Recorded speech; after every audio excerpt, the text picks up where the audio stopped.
Throughout history, the technology of war has continually changed, but the art of war, how a commander commands, has remained more or less the same. Nations have gone out of existence because of their failure to understand what war is all about, including its diplomatic, economic, and social elements. A great commander, one way or another, always seems to understand how all these forces are interrelated.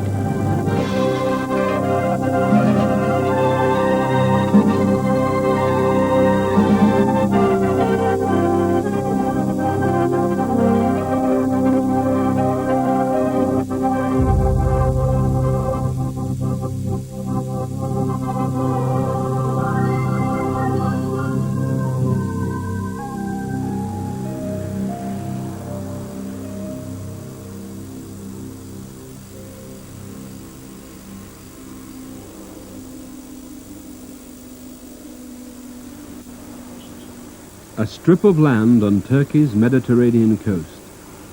Thousands of people drive past every day without giving it a second glance. But here, 23 centuries ago, Alexander the Great led his men to victory against an army that outnumbered him by at least 6-1. This, the Battle of Issus, changed the future of the Western world.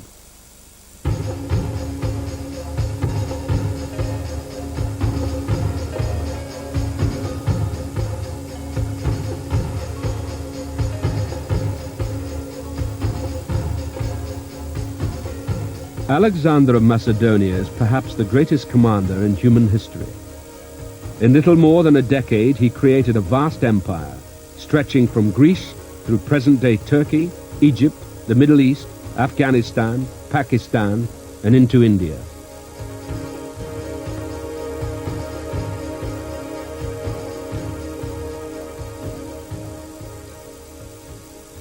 He had a persona, an image, a charisma, if you like, which somehow has come down the ages almost undimmed.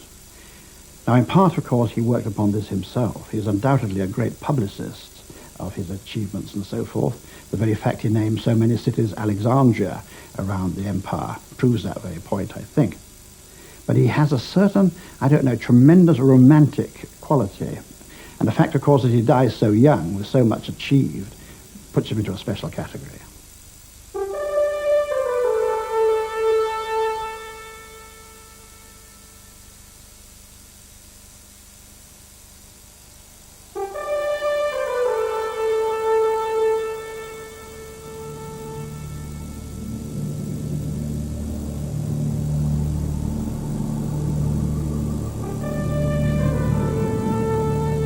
Alexander was born in 356 BC in the kingdom of Macedonia in northern Greece.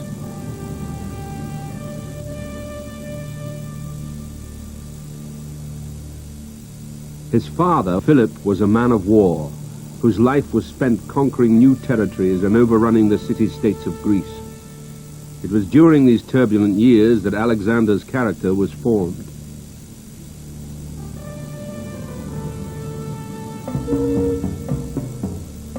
There came a day when Philip was brought a horse named Bucephalus.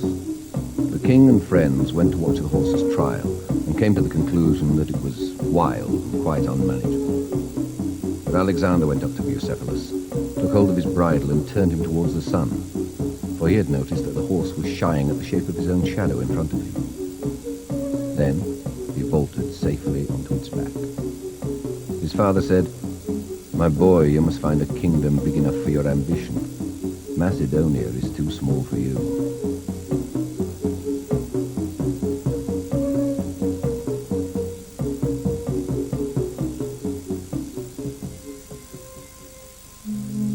The philosopher Aristotle was then paid by Philip to teach the 13-year-old Alexander art, literature, and music. After 3 years, aged 16, he returned to the royal palace. Philip now taught his son how to fight. Alexander learnt quickly, and together they led the army in the conquest of Greece. A king such as Philip had many enemies. When Alexander was only 20, his father was assassinated. In an atmosphere of suspicion and recrimination, Alexander became the new king.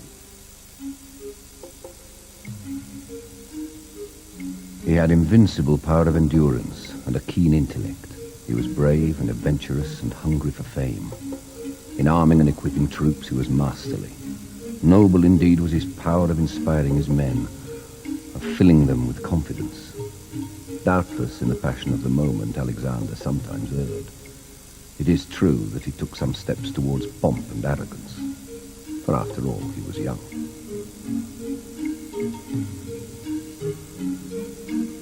Having secured his position, the ambitious young king looked east to Persia, the mightiest empire on earth.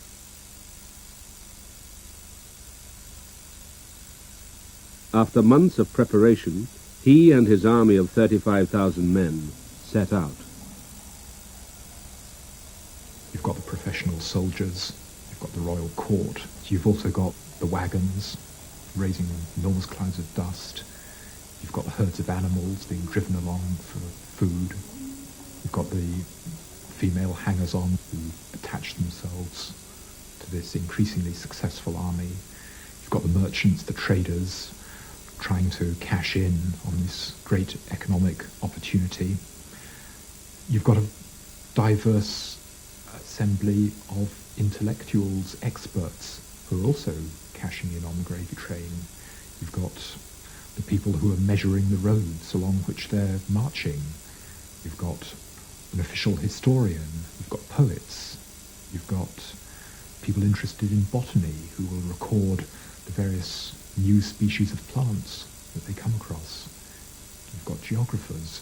You've got people interested in mineral wealth when they come across bitumen in Iraq. This is something which they comment on, they investigate it, they set a light to it, pour it on some poor unfortunate slave.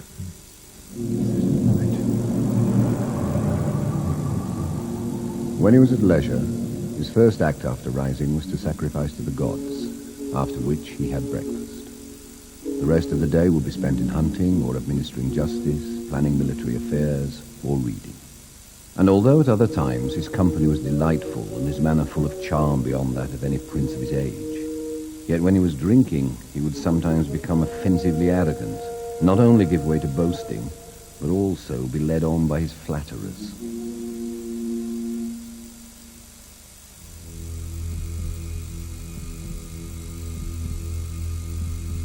In Babylon, the Persian king Darius III had been informed of this impudent young man invading his empire, but expected the nobility in the western provinces to stop him. But at the river Granicus, Alexander faced the army these nobles had assembled. With courage and swiftness, he crushed it.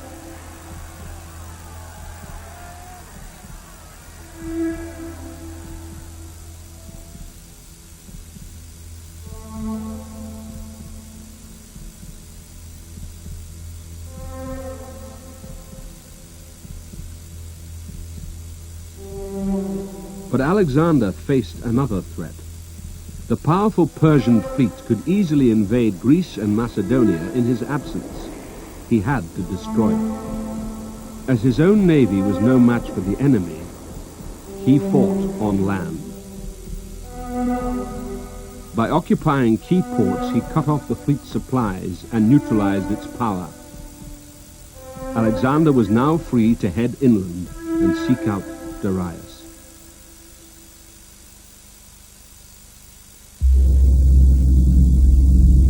Darius had used his time wisely, raising troops from his many provinces and hiring mercenaries from Greece.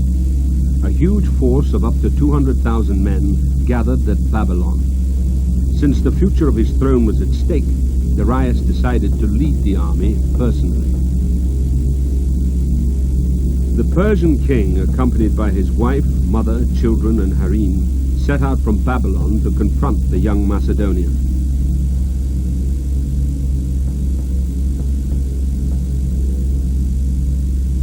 As Darius went north, Alexander headed south and brought his 35,000 men through the Taurus mountains and into the fertile plains on the Mediterranean coast. Here he replenished his stocks.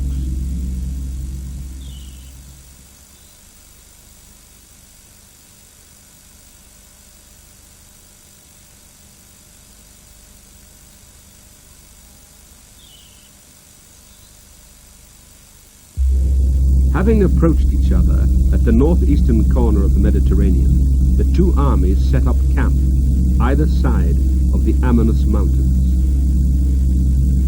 Darius had chosen to fight on a wide open plain where his numerical advantage could be decisive. There he waited, but Alexander failed to appear. With winter approaching and supplies running low for his large army, Darius had little choice but to break camp and go in search of his enemy. Alexander began to march along the coast. But unknown to both, as Darius went north, Alexander passed him on the other side of the mountains, going south. Reaching the village of Issus, Alexander established a camp for his wounded and sick troops before moving on. When Darius reached the coast, he was surprised to discover that Alexander's army had already passed that point. Hurrying after him, he arrived at Issus, where he had the hands of Alexander's sick troops cut off, so they would never fight again.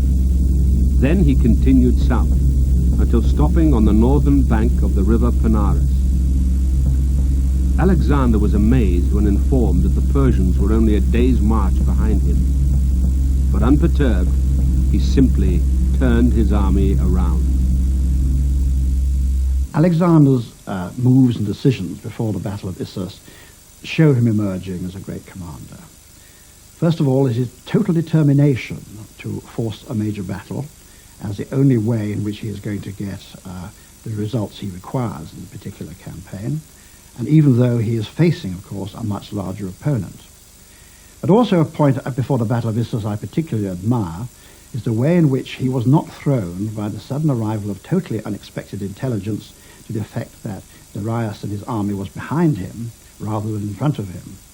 Now, that is usually a very unfortunate circumstance to find the enemy operating on your lines of communication.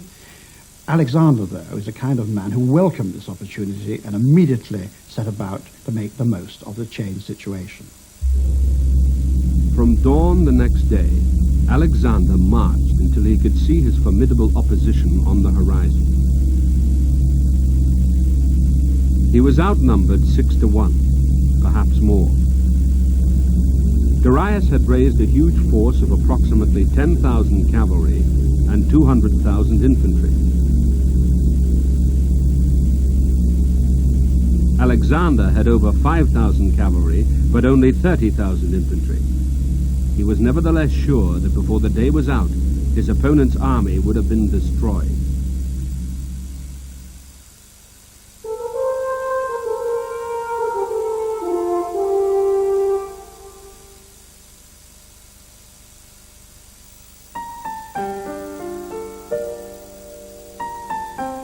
Every day, thousands of savers receive a check from Legal & General.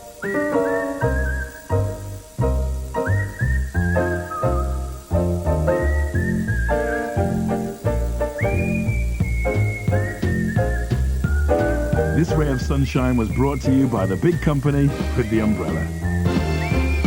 Legal & General. Trust us to deliver. Call me irresponsible. Call me unreliable.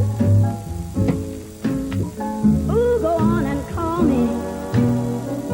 Yeah, irresponsible. Yes, I'm unreliable. But it's undeniably true. Oh, I'm irresponsibly, mad about you.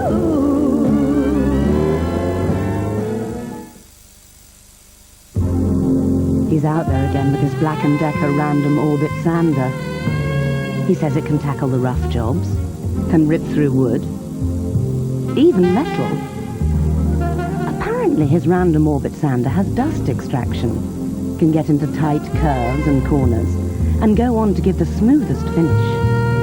It's taking him a while, but I am looking forward to that new sideboard.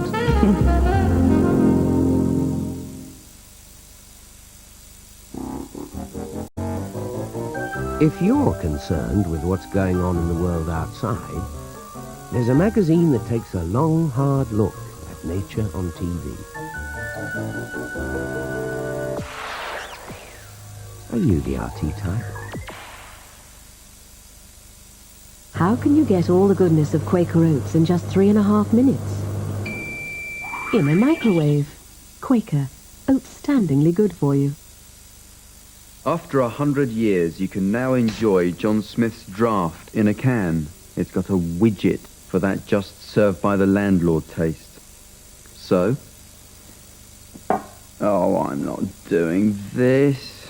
What, don't you like the beer? Well, I like the beer, it's just not my material. It's degrading. Jack! I'm sorry, I am not prepared to compromise my hard man of comedy image. I mean, why should I? Widget. It's got a widget. A lovely widget. A widget it has got. Widget.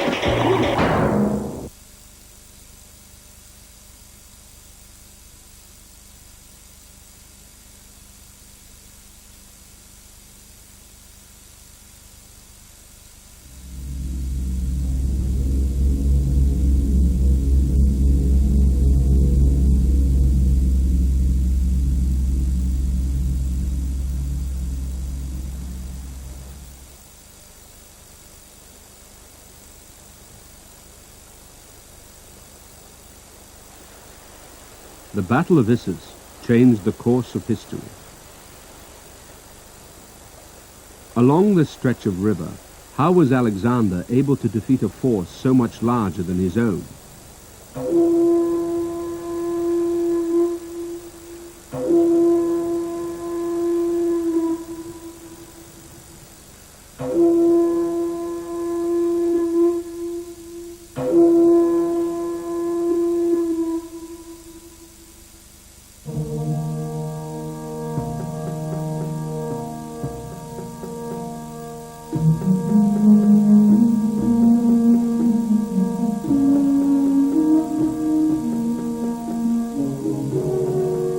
Alexander owed a great debt to his father, for Philip had trained his young recruits to march with speed and fight with skill.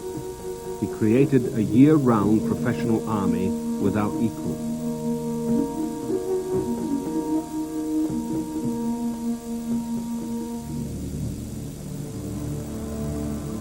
Horses and men, gleaming not with gold, not with multicolored clothes, but with iron and bronze.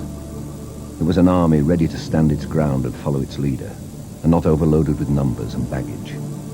An army eagerly watching not just for a signal from Alexander, but even for a nod. Any location sufficed for their camp, any food for their provisions. In addition to the cavalry and frontline infantry, both sides also had slingers, archers, and javelin throwers, whose role was to weaken the enemy before the battle began in earnest. But the core of an army was its infantry, and Alexander had another advantage in that the Persians used a traditional method of fighting.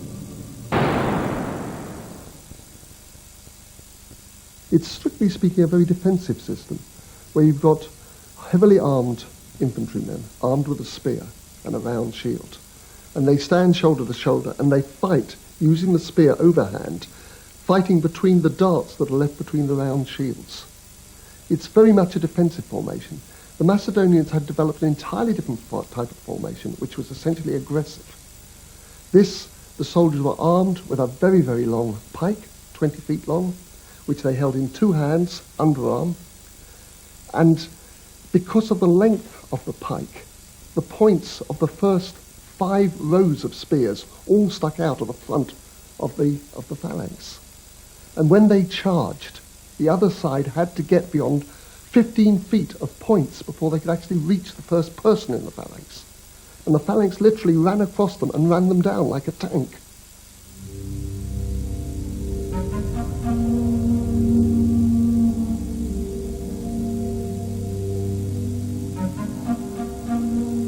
Having brought an army to the site of battle, the key to success often lay in the manner in which the troops were deployed. Darius felt confident in his numerical superiority. He established his infantry in a defensive position on the edge of the steeply banked river, then massed virtually all of his 10,000 cavalry by the sea. This cavalry was to launch an all-out strike across the shallow river mouth and encircle the Macedonians from behind. I think that Darius thought about deploying his army and deployed it quite sensibly. The fact that he didn't win the battle was because he was fighting against a man whose military genius was unsurpassed.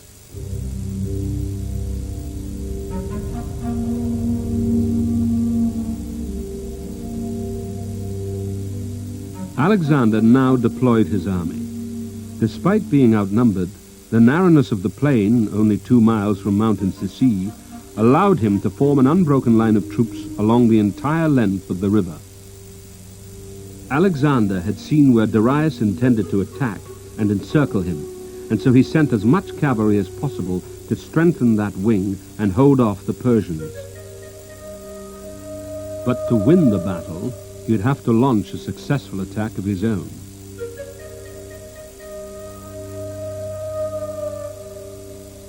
He saw that the Persian wing by the mountains was weak. If his cavalry could break the enemy lines at this point, it could make a direct assault on Darius himself. The king was the heart of the army, and if Alexander could kill or capture him, the massive force he faced would almost certainly collapse. He takes a very considerable risk in this personal leadership. If Alexander had been killed, so important was his position in his army, he was irreplaceable. But he realizes that to win all, he must sometimes risk all. That includes his person. But since he only does it with very careful preparation, it shows the greatness of his command.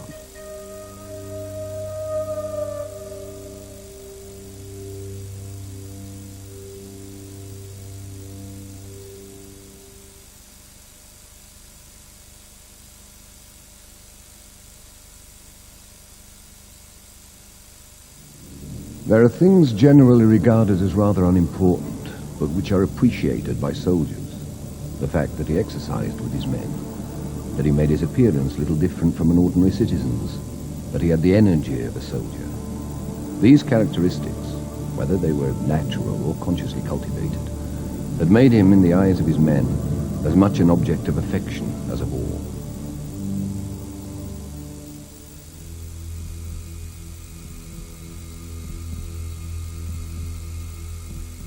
The two armies stared at one another.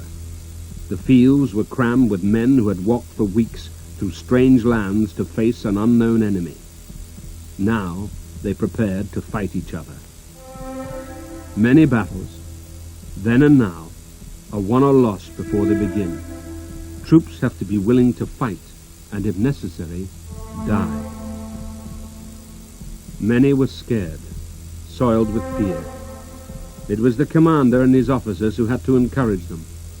Before the first arrow left its bow, the first stone its sling, the discipline and determination of the troops could decide the outcome of this battle. Alexander sent for his officers and appealed to them for courage in the coming fight.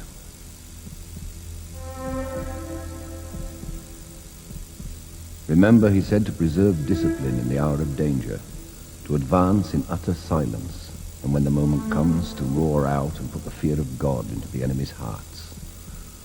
Remember, upon the conduct of each depends the fate of all.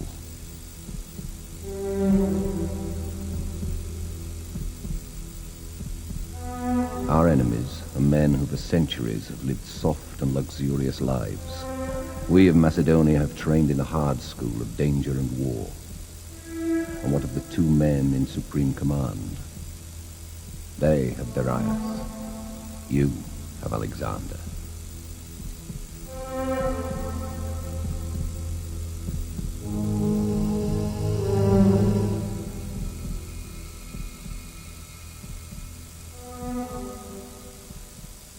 I think that the thing that we as soldiers most admire about Alexander is his courage.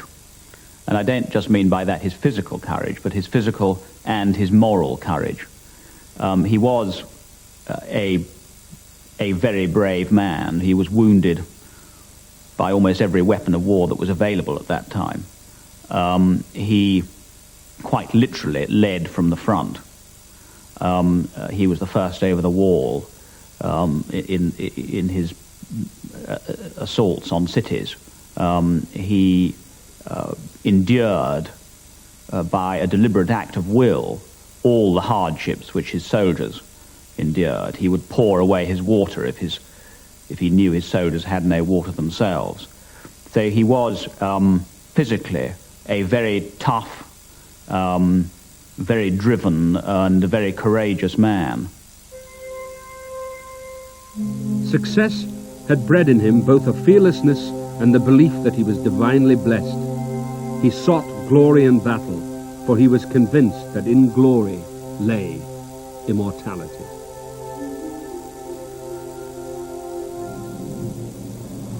There is always that element in any great general, the idea that he can't fail. The gods are with him, and therefore he can do anything he likes, and it will work. This sort of supreme self-confidence. I will charge, and because I'm Alexander the Great, I will win.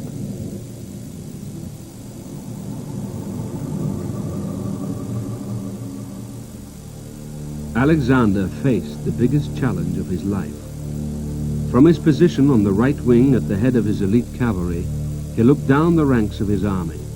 Despite the numerical odds he faced, he felt confident of victory.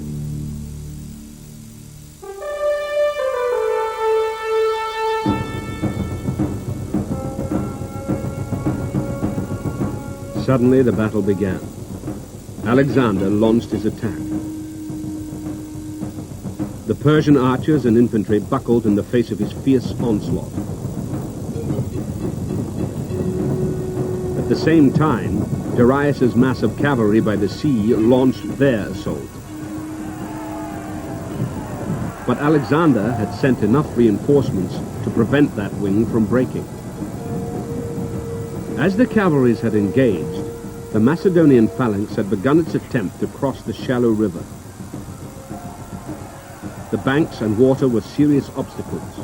The fighting became confused and desperate.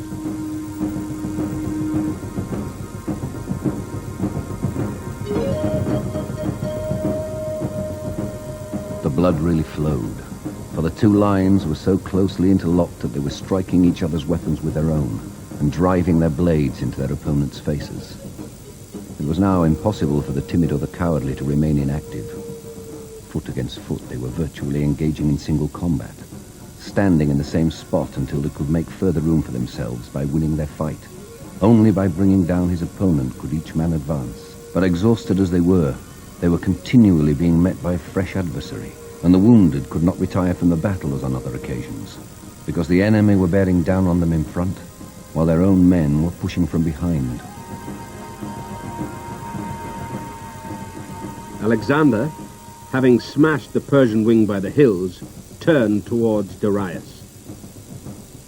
Persian infantry scattered before Alexander's charge, but Darius's personal bodyguard fought almost to the last man. The Persian king, believing his life to be in danger, turned and fled. The Persian army, as Alexander had predicted, lost heart and turned to follow. An army is at its most vulnerable in retreat, and in the ensuing confusion, thousands upon thousands of Persians were trampled underfoot by their own troops or cut down by Macedonians in bloody pursuit.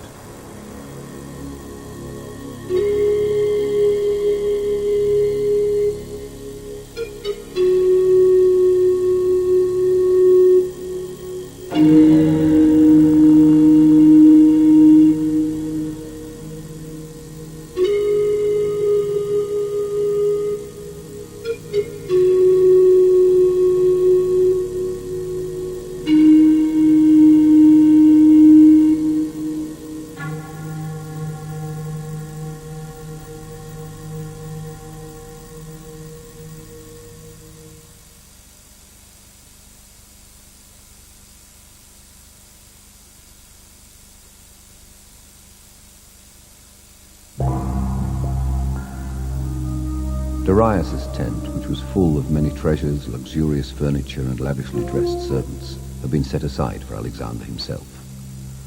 As soon as he arrived, he unbuckled his armor and went to the bath, saying, "Let us wash off the sweat of battle in Darius's bath." "No, in Alexander's bath now," remarked one of his companions. "The conqueror takes over the possessions of the conquered, and they shall be called his." When Alexander entered the bathroom, he saw the basins, the pitchers, the baths themselves, and the caskets all made of gold and elaborately carved, and noticed that the whole room was marvelously fragrant with spices and perfumes. He turned to his companions and remarked, "So this, it seems, is what it is to be a king."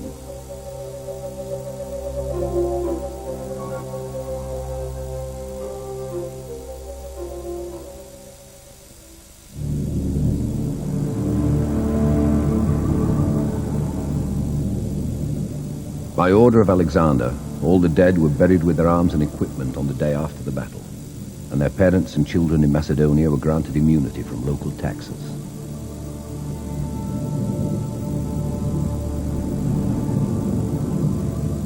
For the wounded, he showed deep concern. He visited them all and examined their wounds, asking each man how and in what circumstances his injury was received, and allowing him to tell his story and exaggerate as much as he pleased.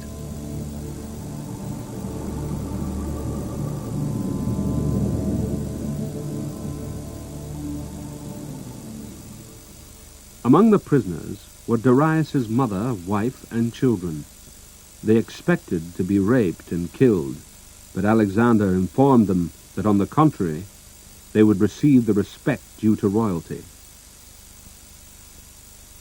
First of all, it established him definitely as a very high-level commander. It might have been luck at this particular time, purely, but now he has shown himself as a commander of great flexibility and adaptability, capable of defeating an enemy many times his own size. It also brings out a side of him which we do not always stress, and that, of course, is the chivalrous nature of the man in the way he treated the Persian royal family. But that must be balanced, of course, against the total ruthlessness with which he pursued and indeed cut down many of the rank and file of the Persian army. So you can say he shows a chivalrous instinct towards very important people, but as far as destroying the enemy's army, his main purpose, that he is absolutely ruthlessly determined to achieve.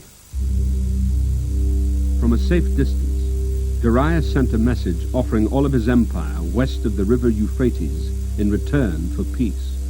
Advised by his leading general Parmenio to accept, Alexander replied that if he were Parmenio, he would, but he was Alexander and would not.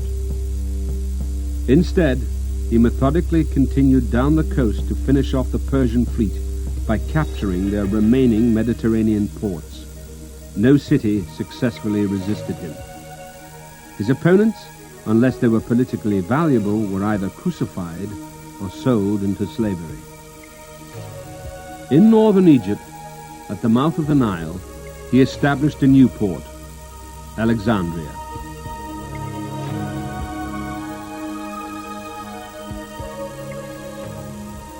Then he headed east to pursue Darius. He caught up with him at Gaugamela. Darius had lost many of his finest soldiers at Issus, and was at heart a beaten man. In the ensuing battle, Alexander defeated him once again. There would be no further conflicts. Darius was murdered by his own officers. Alexander consolidated his victories by securing the loyalty of those he had defeated. Provincial governors kept their posts if they accepted his rule. Persian soldiers were drafted into the army. Babylon became his empire's capital. He encouraged his soldiers to marry Persian women. He himself, although he had a lifelong male companion, married Darius's daughter. The masters, he declared, were not to feel superior to the mastered.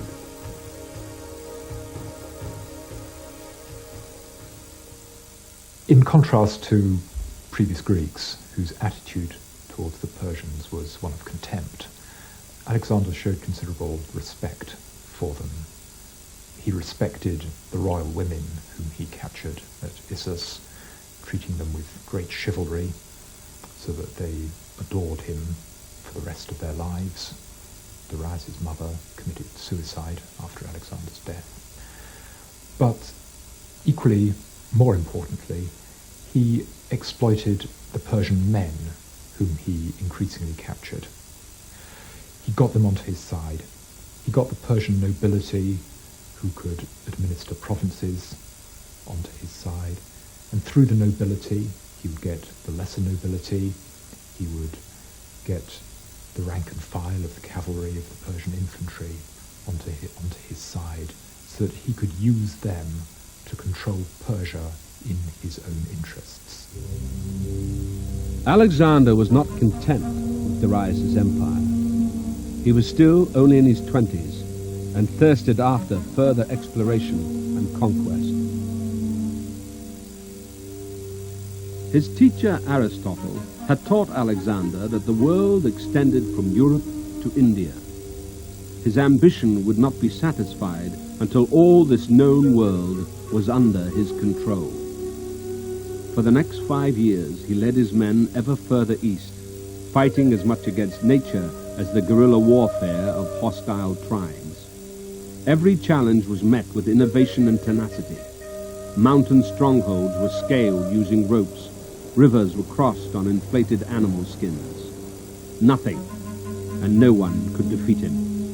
And all the while, as he ventured further from Macedonia, he never failed to secure his lines of supply, leaving in his path many more cities in his name. In 327 BC, aged 29, he crossed the mountains into India. For the first and only time, Alexander's veterans now felt that they had been pushed too far. They were anxious to get home and enjoy their newfound wealth and status. These predominantly Mediterranean soldiers had never experienced a monsoon before and were disheartened by the continuous rain. He was forced to turn and march back to Babylon.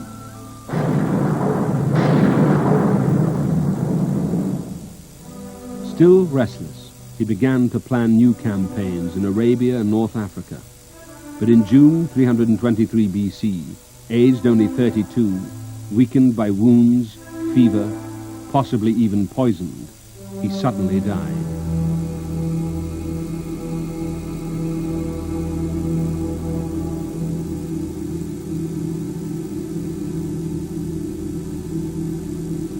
He was brave and noble, but he could be ruthless and tyrannical. Even within his own inner court, those he suspected of treachery were put to death. Among them, his leading general, Parmenio, and his personal historian. Despite this, he never lost the love and loyalty of his soldiers. They were willing to follow him almost to the ends of the earth.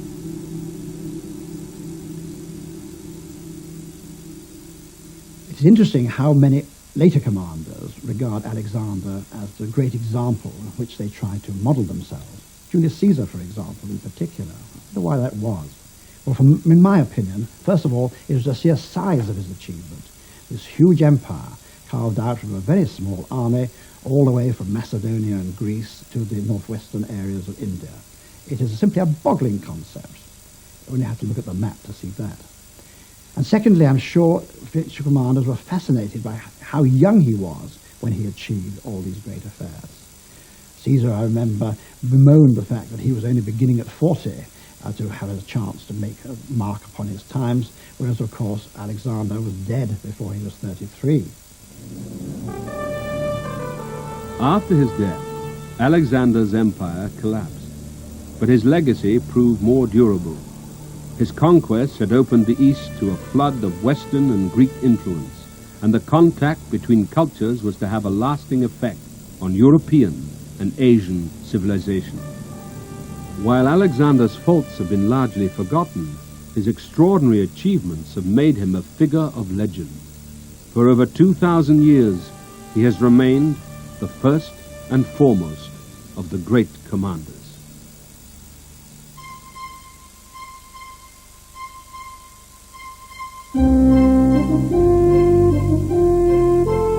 Next Sunday's Great Commander at 8 is Julius Caesar.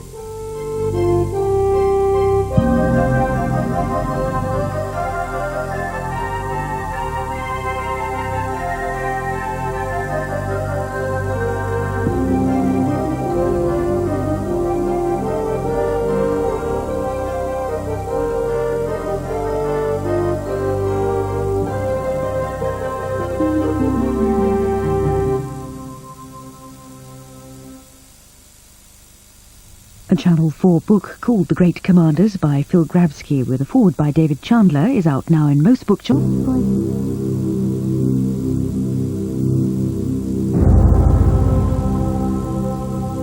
Throughout history, the technology of war has continually changed, but the art of war, how a commander commands, has remained more or less the same.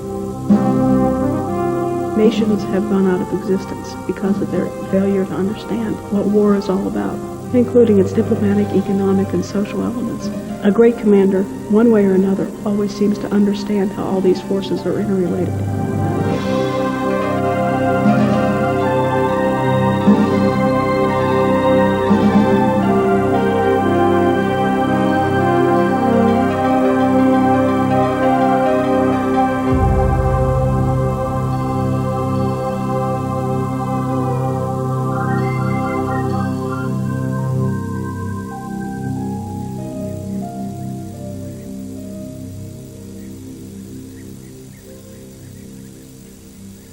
Alise-Saint-Rene, in the heart of France.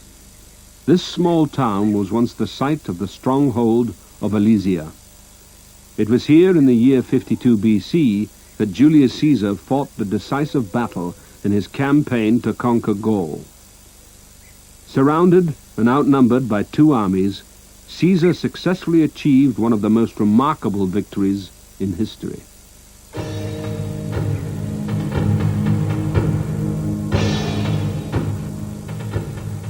Julius Caesar is the most famous of all Roman generals, yet first and foremost, he was a scheming, ambitious politician.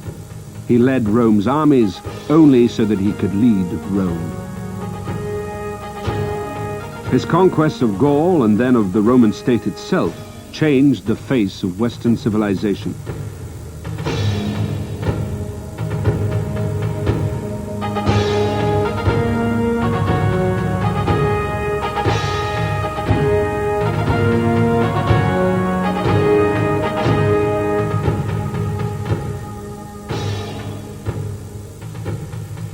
After Alexander the Great, Julius Caesar is undoubtedly the great giant as a soldier of the ancient world.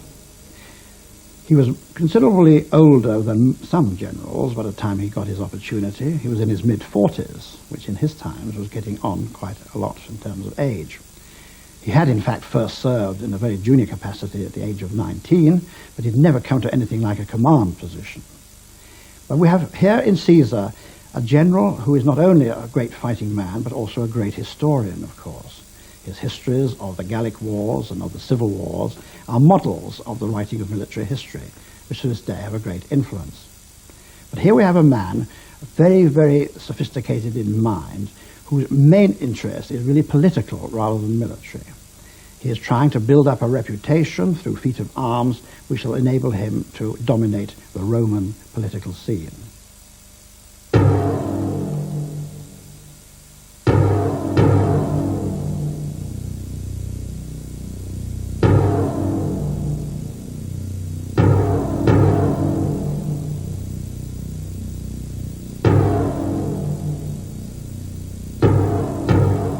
Caesar was born in Rome around 100 BC to an aristocratic family that had once enjoyed great wealth and power. He was a slightly built man with soft and white skin who suffered from headaches and was subject to epileptic fits. He was particular of his personal appearance and dress, was clean-shaven, and was sensitive of his premature balding. As the son of minor nobility, it was expected that he would enter the world of politics. At this time, Rome was the leading power of the ancient world, capital of an empire that circled the Mediterranean. It had become wealthy on the goods and slaves brought by foreign conquest. It had also become corrupt. its politicians forever conspiring to advance their careers. Caesar unscrupulously exploited this.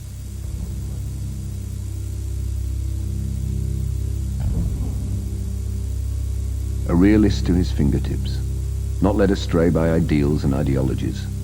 He did not mind temporarily groveling. His lavish bribes and a gift for oratory gradually paid off. He was elected to the Senate, the heart of Rome's political body.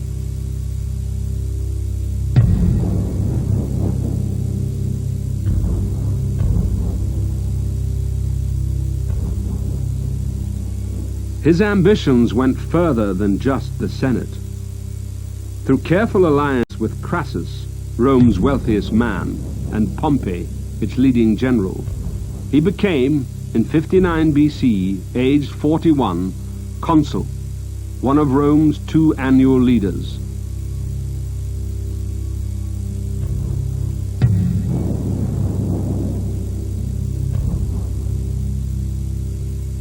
Caesar's co-consul, Bibulus, was intimidated into staying at home. Caesar was left to rule alone. His first act was to introduce a law to give land to soldiers. The Senate disapproved, so he used force, knowing that in the long run, the support of soldiers was more valuable than that of politicians.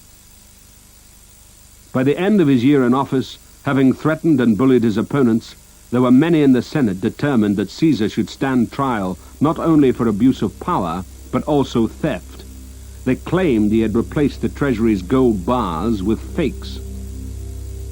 Caesar, however, avoided trial by taking advantage of a privilege granted to ex-consuls, a governorship of one of the Roman provinces. As a governor, he would be immune from prosecution. He contrived to be assigned first Illyricum, a partially conquered province which offered him opportunities to acquire wealth through military expansion, and secondly, Cisalpine Gaul, which dominated Rome. No one in the Senate dared oppose these appointments. For we do not think resistance possible without a general slaughter. Increasingly powerful, he also took control on the death of its governor of Transalpine Gaul to the west. The Gauls were the most powerful and populous of a group of peoples who today we refer to as the ancient Celts, who lived not only in many parts of Western Europe and the British Isles, but also in quite a lot of Eastern Europe. These people shared much in common in their culture, in their art, and especially in their related languages. The Gauls themselves were particularly brilliant craftsmen, metalworkers, and were exceptionally good at making weapons. They also were, some of them anyway, moving towards the formation of quite powerful states, especially in central France when Julius Caesar arrived there.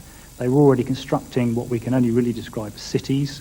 They were themselves becoming literate, and they were also organizing their own governments and electing magistrates in a way not very dissimilar really from the Roman Republic. Much of Gaul, which stretched across what is now France and Belgium, remained beyond Rome's control. Caesar decided to conquer it. One has to remember with Caesar that everything he did was primarily for political reason. The very reason for him wanting an army and a campaign was political. He had seen others rise to great power by having an army behind them. And this was what it was all about for Caesar. His conquest of Gaul was incidental to actually gaining power at Rome. His whole aim was to establish him as the most powerful citizen in Rome. To conquer Gaul would mean defeating 60 major tribes with a combined population of many millions. Caesar determined to do so, one by one. Before embarking on campaign, however, Caesar had to find an excuse, however tenuous, to justify launching an assault outside his provincial territories. A tribe called the Helvetii, migrating south toward his Roman-held lands, gave him that excuse. He entered Gaul and intercepted them. Once in Gaul, he had no intention of leaving. By putting his own ambition ahead of Rome's, Caesar risked being recalled from his post, but he knew that as long as he could impress Rome's populace, the Senate would not dare to act. To publicize the image of himself as a great commander, he produced a record of his campaigns. These reports, in which he refers to himself as Caesar, kept Rome informed of the general's progress and, of course, his victories. Of his battle against the Helvetii, he wrote, Caesar, first of all, had his own horse taken out of the way, and then the horses of other officers. Caesar wanted the danger to be the same for everyone, and for no one to have any hope of escape. Then Caesar spoke a few words of encouragement to the men. Hurling their javelins from above, our men easily broke up the enemy's mass formation, and having achieved this, drew their swords and charged. In the end, the wounds and the toil of battle were too much for the Helvetii, and they began to retire to a hill about a mile away.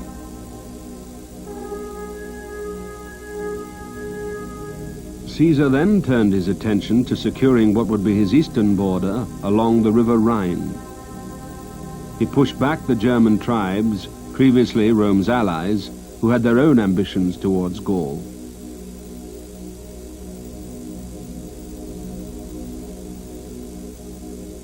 The following year, 57 BC, having dispatched subordinates to fight elsewhere in Gaul, he headed north. During the march, he was suddenly attacked by the Belgae. Had it not been for the discipline of his troops, Rome might have lost both army and governor.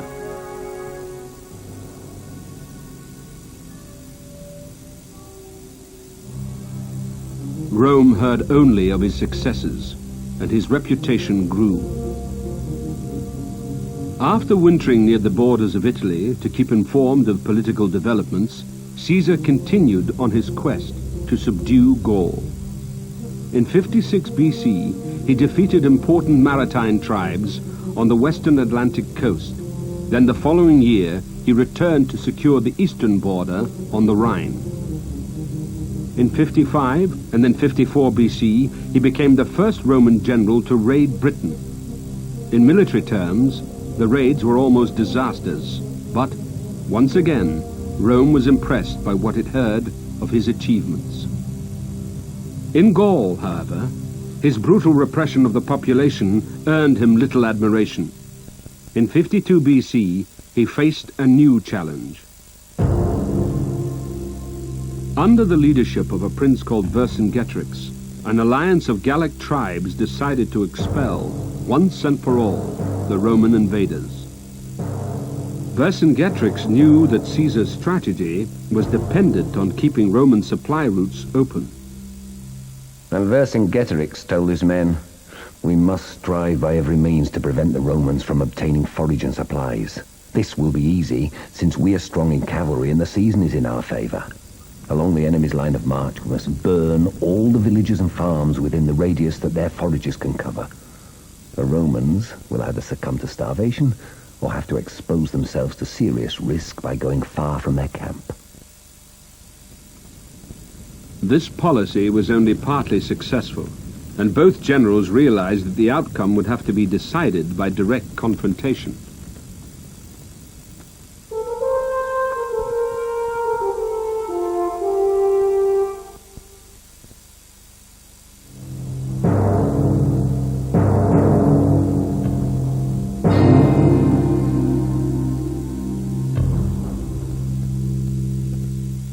The battle that was to decide the future of Gaul and Rome was fought here, at Alesia.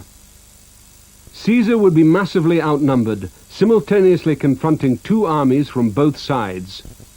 Against such odds, how did he emerge victorious?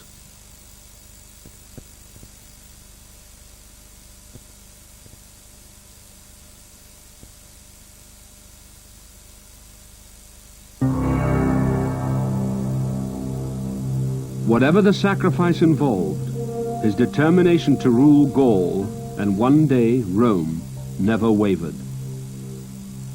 He put enormous energy into all his tasks. Where others would journey 50 miles a day, Caesar would travel 100. His workload amazed his contemporaries. He simply refused to allow himself to be beaten. Caesar was a most skillful swordsman and horseman, and showed surprising powers of endurance. He always led his army, more often on foot than in the saddle, went bareheaded in the sun and rain alike, and could travel for long distances at incredible speed, taking very little luggage. If he reached an unfordable river, he would either swim or propel himself across on an inflated skin, and often arrived at his destination before the messengers whom he'd sent ahead to announce his approach. Roman and Gallic armies fought minor engagements in preparation for the deciding battle. Caesar besieged Vercingetorix at Gergovia, but an attempt to storm the city resulted in heavy Roman losses. Then Vercingetorix and his 80,000 soldiers set up camp at the hill town of Alesia, where they felt equally safe.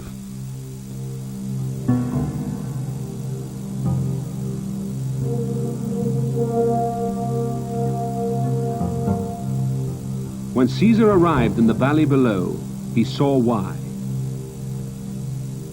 He was confronted with an invulnerable hill, a natural fortress. The sides were too steep for direct assault. Caesar went ahead of his troops and rode to the top of a nearby hill.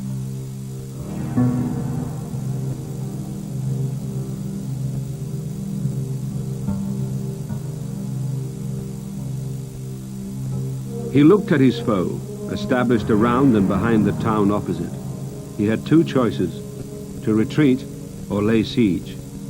But a siege would be a mammoth undertaking, involving the encirclement of the entire area.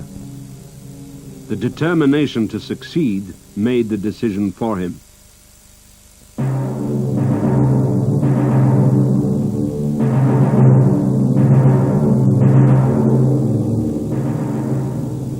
The Roman army could not always rely on its commanders.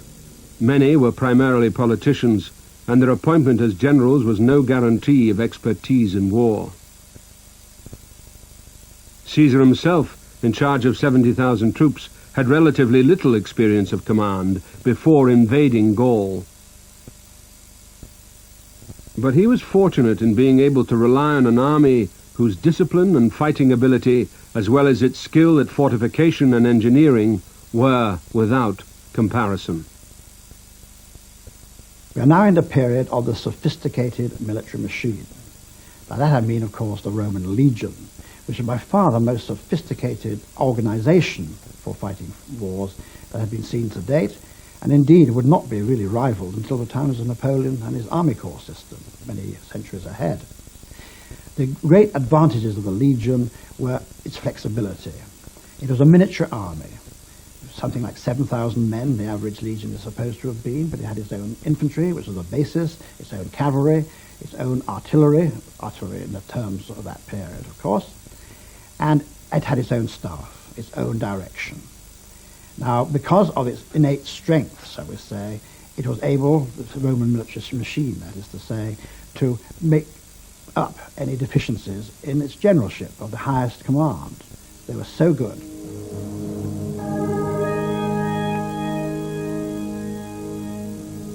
In the 150 years before the time of Caesar, they had virtually not changed at all in their fighting system.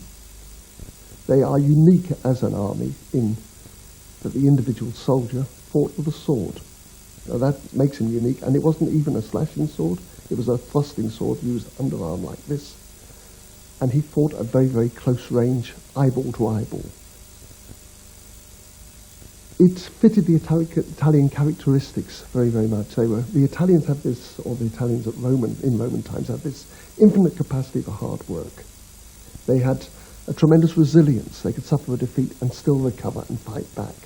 And this is the great asset of the Roman army, that you can give them an almost impossible task to do, and they will do it, where many other armies would just give up and say it's not possible. And it shows up very, very well in the Siege of Alesia.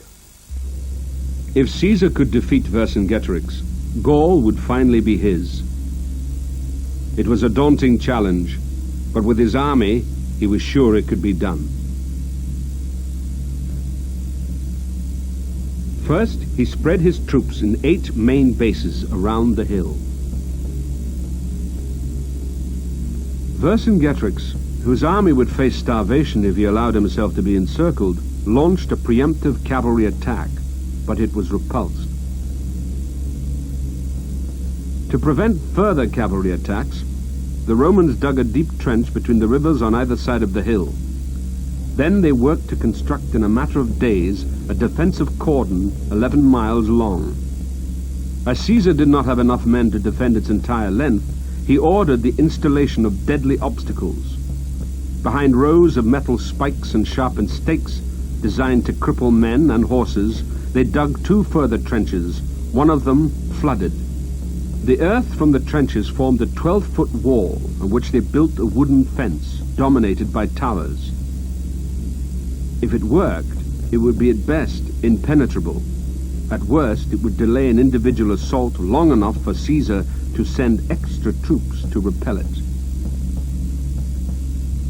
He knew that Vercingetorix had sent for urgent reinforcements, and so he set about building a second defensive cordon, facing outwards.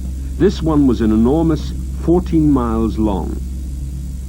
There is a very interesting comment by a later Roman general called Corbulo, who says that more campaigns are won by the delavra, this is the Roman entrenching tool, than by the sword. And this is the essence of the Roman siege technique. They just keep at it. They will not give up.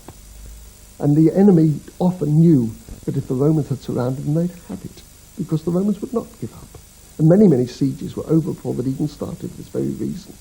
But Vercingetorix didn't know this. He thought he could win, and he was wrong. And if he'd known the Romans better, he'd have known he was wrong. Caesar looked from his camp and saw that Vercingetorix's reinforcements had arrived. Even tribes which Caesar had recently beaten and allied with Rome had sent troops. Caesar claimed that over 250,000 men now faced him from beyond his outer lines. This massive Gallic army set up camp on a hill a mile away, their cavalry positioned at their front on the plain. Caesar ordered his soldiers to prepare for battle. The next day, the Gallic army outside the lines sent its cavalry to launch an attack. Vercingetorix, who could not communicate with the Gauls outside, reacted by sending troops to fill in the trench nearest Alesia. By sunset, the Romans had forced both Gallic armies to retreat. The following day, the Gallic army outside the lines waited until midnight before launching a renewed assault on the Roman defenses. Vercingetorix again sent men from Alesia to attack Caesar's inner line. The Romans faced fierce onslaughts in front and behind them. It was too dark to see, and casualties were heavy on both sides.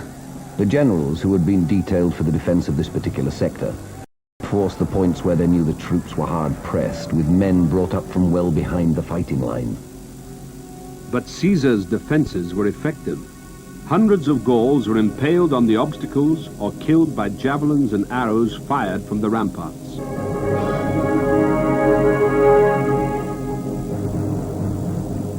By dawn, the attack was called off.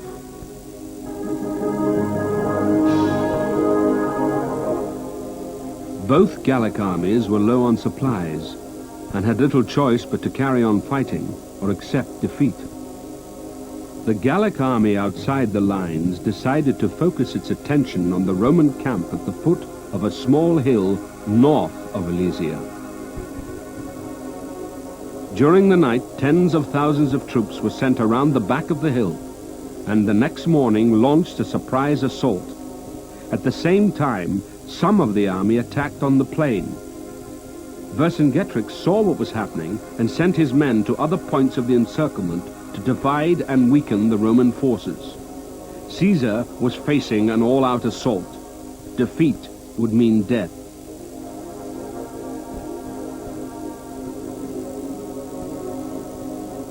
Distributed as they were along lines of such length, the Romans found it difficult to meet simultaneous attacks in many different places. They were unnerved too by the shouts they could hear behind them as they fought, which indicated that their lives were not in their own hands but depended upon the bravery of others. It is nearly always invisible dangers that are most terrifying.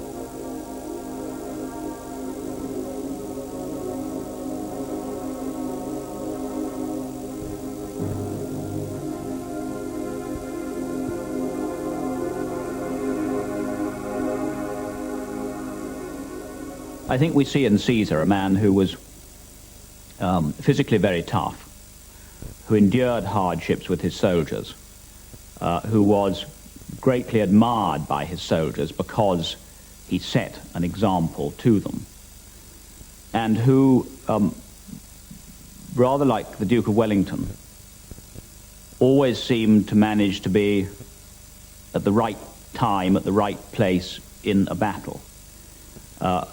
In that sense, he was a great tactician, perhaps a greater tactician than a strategist. And so, although he did certainly make mistakes and was sometimes surprised, he had so much confidence in his own ability as a commander, and he was such a brave and physically tough man that he was able to intervene, to restore situations, to calm the nerves of his soldiers confronted by wild Gallic tribes or wild Britons, and somehow turn a situation of crisis to his advantage.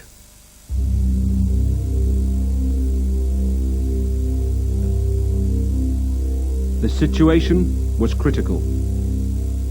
Caesar found a good observation point from which he could follow the actions in every part of the field and send help where it was needed.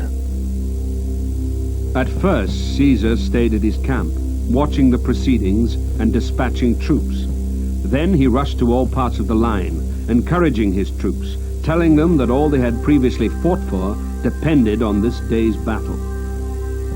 The Gauls had succeeded in pulling down a part of the stockade near Caesar's camp.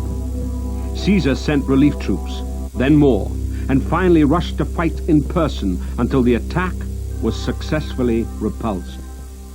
This is the great thing about Caesar. When it actually comes to it, he is willing to be in the front line, actually fighting, if necessary, to inspire his troops. And this is his great asset, in spite of the fact he's not as young as most commanders. I mean, you're talking about a man nearing 50 here. He is willing to be there with them fighting. And it is this: he wears a scarlet cloak so that people can see when he's around, so that he inspires them. At the last final throw of the Gauls against the defences, the Roman troops see Caesar coming. They see him riding down between the lines, his red cloak flowing in the breeze, and he tells us a great cheer goes up, and they find renewed vigour. This is the point, it's the inspiration. These troops have been fighting for hours and hours and hours, yet Caesar's own presence there gives them the renewed vigour to throw the Gauls out. And that is the point of victory. He could see that his troops were weakening against the main assault to the north, and he sent orders that all his cavalry were to combine, leave their defenses, and, by riding around nearby hills, then strike this key Gallic attack from behind.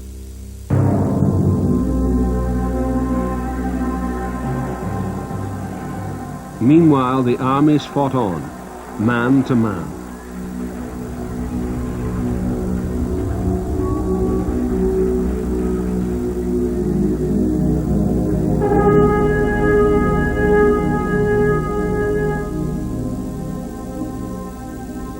Napoleon, centuries later, wrote, "There is a moment in battle when the least maneuver is decisive and leads to victory.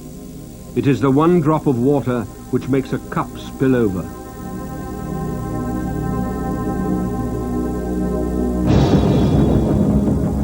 When Caesar's horsemen suddenly appeared to their rear, the Gauls launching the main attack panicked. This panic turned into a retreat, and retreating armies, frightened and disorganized, are easy prey. Gallic hopes had rested on this attack, and news of its failure traveled swiftly along the lines. The Gauls accepted that this was the final defeat and fled. Only the encroaching darkness saved the lives of the fleeing Gauls. the battle was over.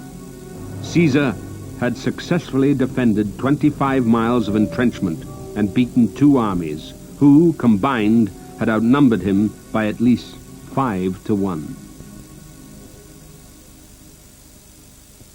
Alesia is, in my opinion, Caesar's greatest achievement on the military sphere. Well, he only had 70,000 troops. He was already outnumbered in carrying out the siege. But then his huge 250,000 strong relief army of Gauls begins to make his presence felt. What does Caesar do? He does not break off the siege. He orders his men to dig a second series of entrenchments, something like 14 miles of them this time, around the other entrenchments, and puts his own army, as you might say, as the meat between the 2 bits of bread in the sandwich. He's got the Gauls inside Alesia, and he's got this huge relief army beyond his own lines. Then the great battles which then develop, you find him controlling the situation with the very greatest of skill. Usually from the back, keeping an overall view on what is going on, but then intervening in person when he saw a really major crisis had emerged and needed his personal presence. So you find him, therefore, taking on almost impossible odds, one would think, in this battle. Some would say possibly a little rashly. But nevertheless, by the sheer skill of his command techniques and so forth, and his idea of how this very difficult situation could be mastered, bringing off one of the great military successes of classical history.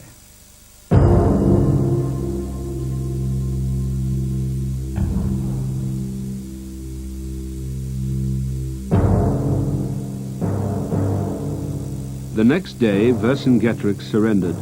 He was offered no pity.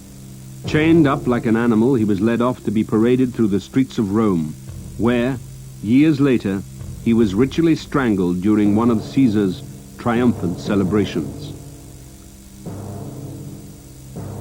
Caesar, while at times the image of a charming nobleman, could be entirely ruthless. Every action was motivated by political calculation, whether it was the granting of mercy or the sentence of death. All the military and civilian prisoners taken at Alesia were distributed among the Roman soldiers and the slave traders that accompanied them. In 51 BC, the Gallic tribal chiefs were assembled and finally forced by Caesar to accept Roman rule. Gaul was conquered. But Caesar's ambition was to control Rome. He took his armies to Italy itself and engaged in civil war with his old ally, Pompey. Pompey's army was composed of old soldiers and raw recruits. Caesar and his toughened veterans were able to defeat them in a number of battles in Italy, Greece, Spain, and North Africa. In 45 BC, the Senate, now at Caesar's mercy, offered him dictatorship, a constitutional device employed in times of crisis. Caesar returned to Rome in triumph.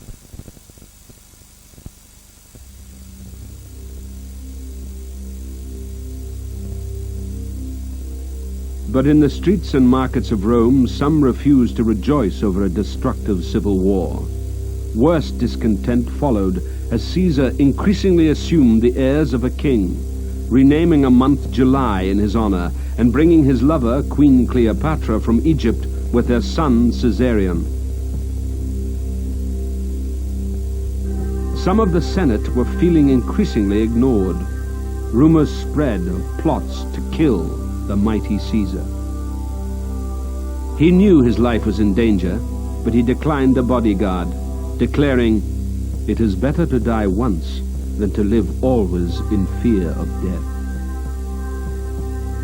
On the 15th of March, 44 BC, only days before he intended to head east with new armies, the great general who had fought on so many battlefields was stabbed to death in a small room behind a theater, killed in Rome by Romans.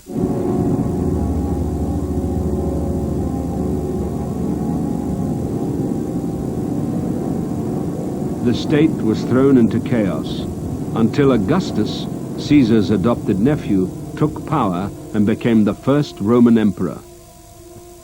Among the potential rivals he had assassinated was Caesar's only son. Well, on the one hand, Caesar destroyed by violence the rising civilization of the Gauls themselves, which is one of the great might have beens of European history. On the other hand, in its place grew up a Gallo-Roman civilization, a mixture of Gaulish and Roman, which became one of the great glories of Roman history.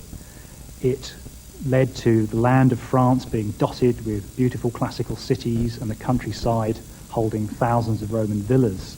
It became a very wealthy land and became, in economic and military terms, the kingpin of the Western Roman Empire. Caesar's legacy, of course, is enormous. Of all the great men of history, probably it's the greatest. Militarily, it's not that important because he didn't really make any innovations. He was, at the end, an efficient general, though often he went over the top and took appalling risks. But by conquering Gaul and establishing it as a Roman province, he changed the direction of Roman history. The Romans had always concentrated on an empire centered around the Mediterranean. They had warded off attacks from the north. They defeated the Germans when they invaded Italy. They defeated the Gauls under similar circumstances. But now, for the first time, they had established a large province in Europe, making the Roman Empire from thenceforth Eurocentric rather than Mediterranean-centered. Politically, of course, his influence was almost infinite. By embarking on the civil war, he took over power at Rome and became dictator, which is the equivalent of king, all except name.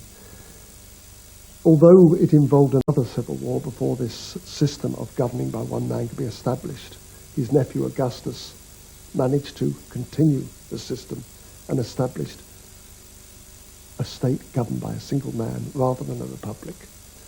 And of course, all the following Roman emperors called themselves Caesar to try and get some of the reflected glory of the great man himself. And of course it went on even beyond there.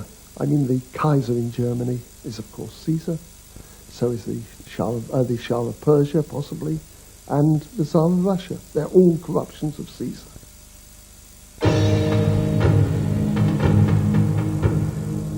The conquest of Gaul, secured by the victory at Alesia, changed the face of Europe. For Caesar, however, it was little more than a stepping stone to the control of Rome. Caesar was, from start to finish, a manipulator governed by ambition. The ultimate weapon, war, was simply a tool. But his endurance, courage, and cunning also made this consummate politician a great commander.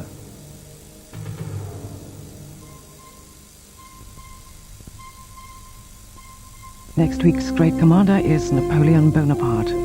A Channel 4 book entitled The Great Commanders by Phil Grabsky is in the shops, priced £15.99. And all the Great Commanders programmes are available on video.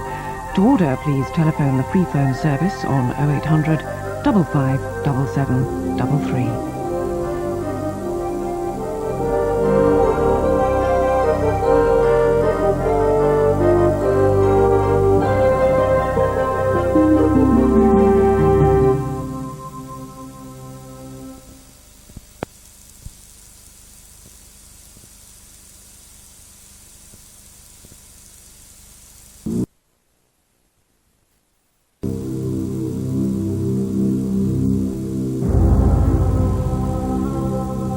Throughout history, the technology of war has continually changed, but the art of war, how a commander commands, has remained more or less the same. Nations have gone out of existence because of their failure to understand what war is all about, including its diplomatic, economic, and social elements. A great commander, one way or another, always seems to understand how all these forces are interrelated.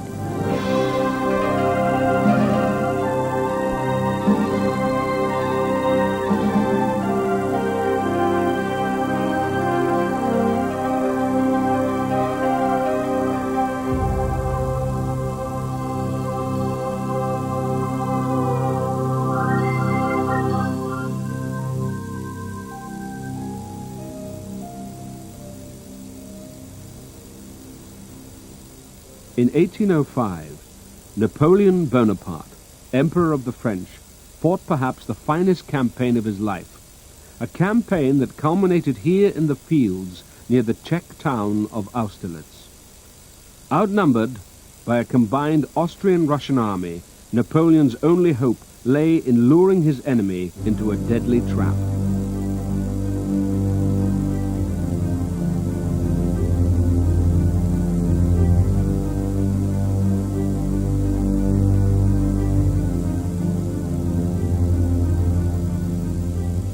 Few commanders have elicited as much adulation as Napoleon Bonaparte. He was a ruthless master of war whose daunting skills led him not only to dominate Europe for 20 years, but to change it forever.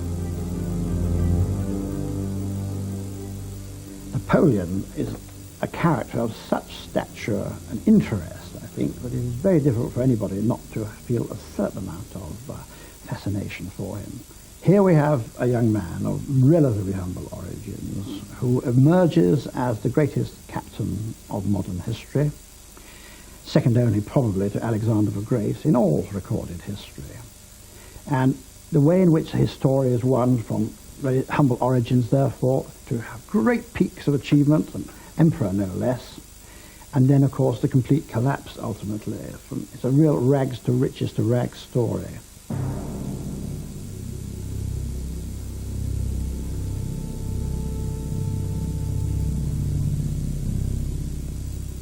Europe in the 18th century was a shifting mosaic of nations and principalities dominated by the great powers of Russia, Prussia, Austria, Britain, and France. The Mediterranean island of Corsica had belonged to France for only a year, when in 1769, Carlo and Letizia Bonaparte gave birth to their second son, Napoleone. Little did they realize that among their 8 children who survived infancy, there would one day be 3 kings, a queen, and an emperor. At the age of 9, the Italian-speaking Napoleone was sent to learn French at school in mainland France. It was a difficult period.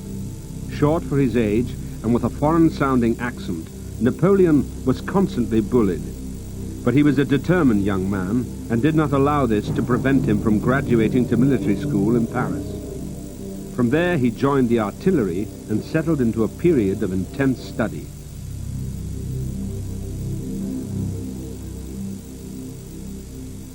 I think it is the sheer intellectuality of Napoleon which lies at the heart of his greatness. Unlike most generals who learn by experience, little by little, through a whole long career, how to go about their military business, Napoleon is the rare exception of a man who learnt a great deal of the art of warfare from books at a very early stage in his career. As he once said years later, I have fought 60 battles, and yet I know nothing now which I did not know at the beginning. Now, some people think that's a very arrogant remark to make, but on the other hand, it has a kernel of truth in it, because it was in the year 1788, when he was at Auxonne and had something like 15 to 18 months available for very heavy study, that he really laid the foundations for all his future concepts. He was very clever at ripping out the guts from books, other men's ideas, if you like, because the difference between being able to have the idea and to put them into practice, that was a big difference, of course. He's the great executor of warfare.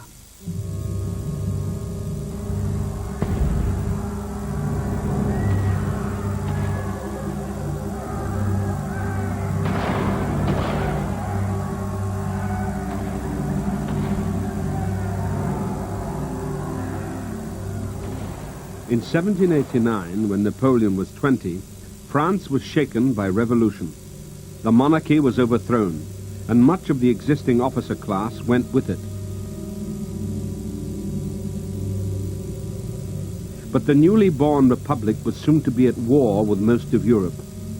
It was to be a time of great opportunity for ambitious young soldiers who had few ties with the old regime.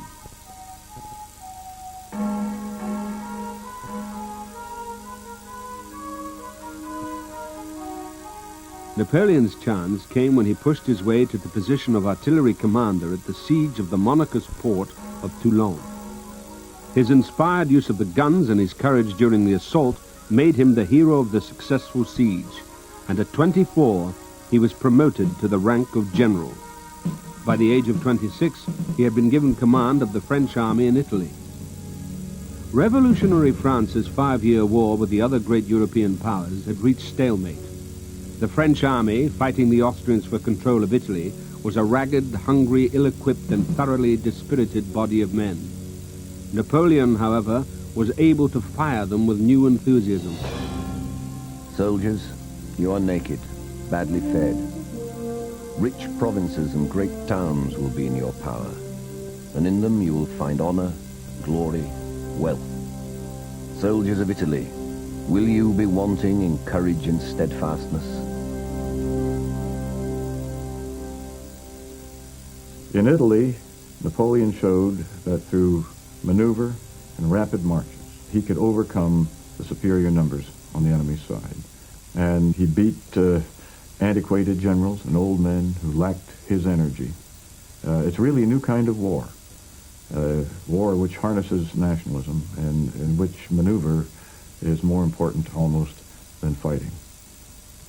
It's almost like comparing Haydn to Beethoven. And just think of the energy and the rules of music that Beethoven broke to produce his great music. And that's the way I think of Napoleon.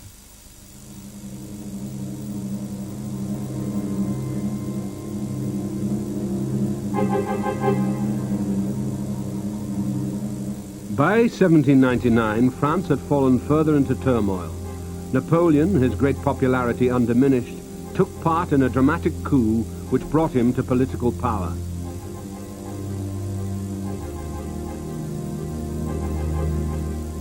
By now, commander of the armed forces, he soon threw off his political allies and, aged 30, made himself first consul, supreme head of the Republic.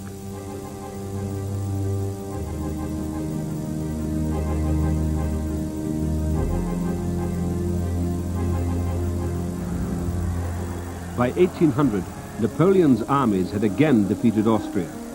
2 years later, a peace treaty with Britain was finally secured, and the French Republic's endless wars seemed to have come to a conclusion. And on a wave of public support, he made himself consul for life.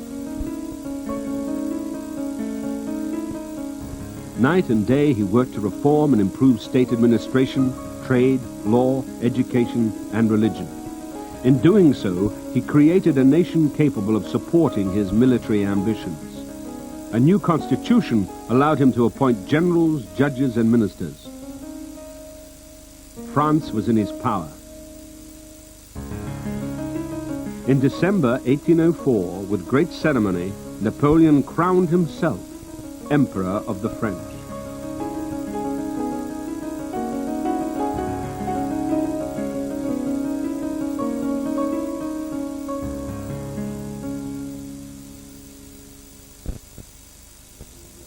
Underlying hostilities between France and Britain had erupted again in 1803.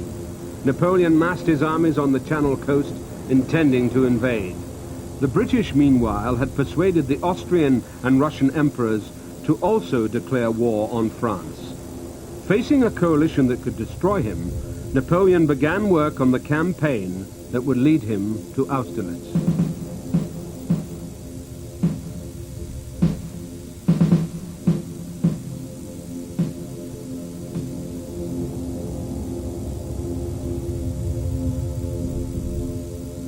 The 1805 campaign was to be the peak of Napoleon's military career, bringing into play all the factors that made him a truly great commander.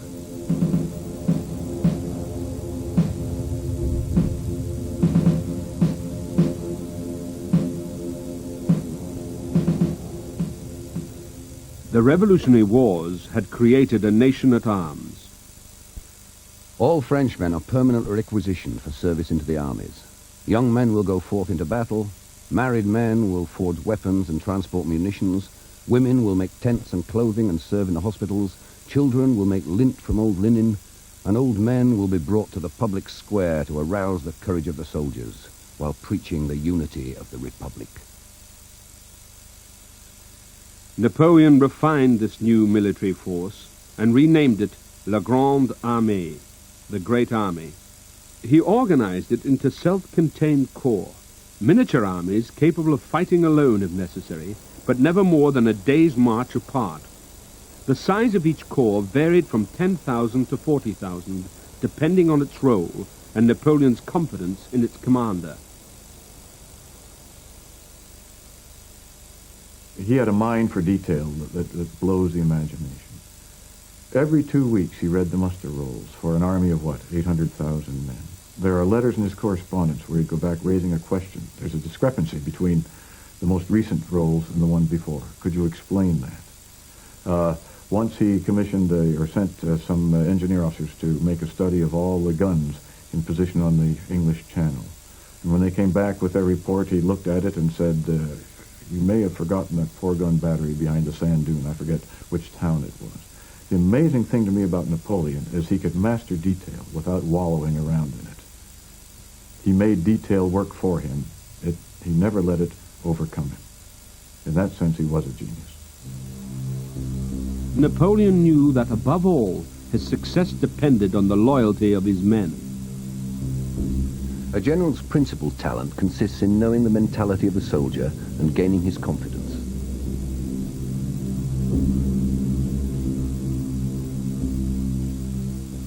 With certificates, parades, medals, and a deft personal touch, he won the army's confidence.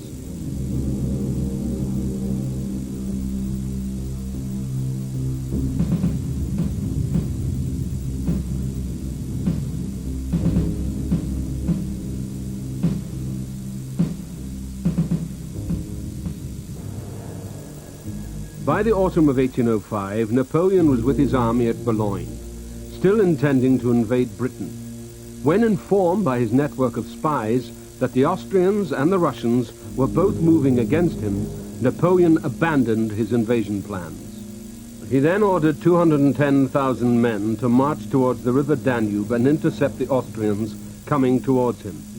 He kept 30,000 men at Boulogne to confuse the enemy into thinking he still intended to invade Britain. In fact, he wanted to fight the Austrians before the Russians arrived to help them. By forcing the bulk of his army to march at great speed, he was able to completely surround the Austrians at the Bavarian city of Ulm before a Russian army could arrive to help them.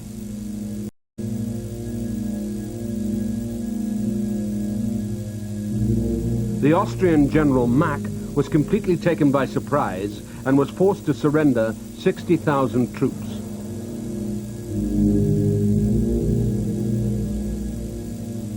The commander of the Russian forces, Kutuzov, was amazed to hear of his allies' defeat.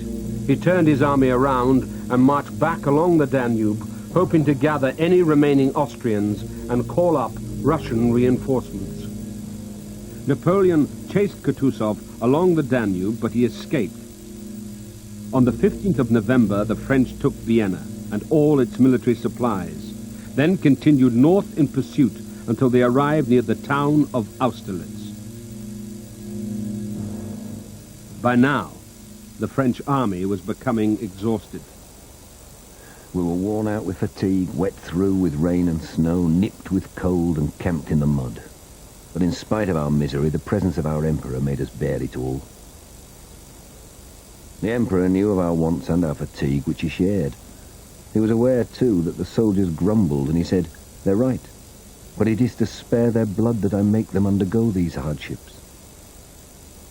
When we heard that, he could have made us do what no one else could.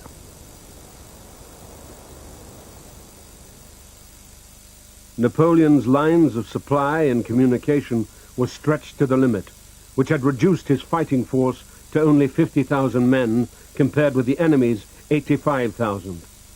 He was also concerned that Prussia might take advantage of his weakness and intervene with a force of 200,000 troops.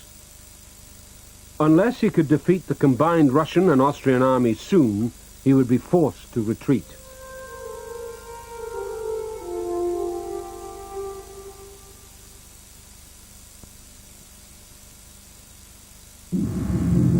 Napoleon was heavily outnumbered.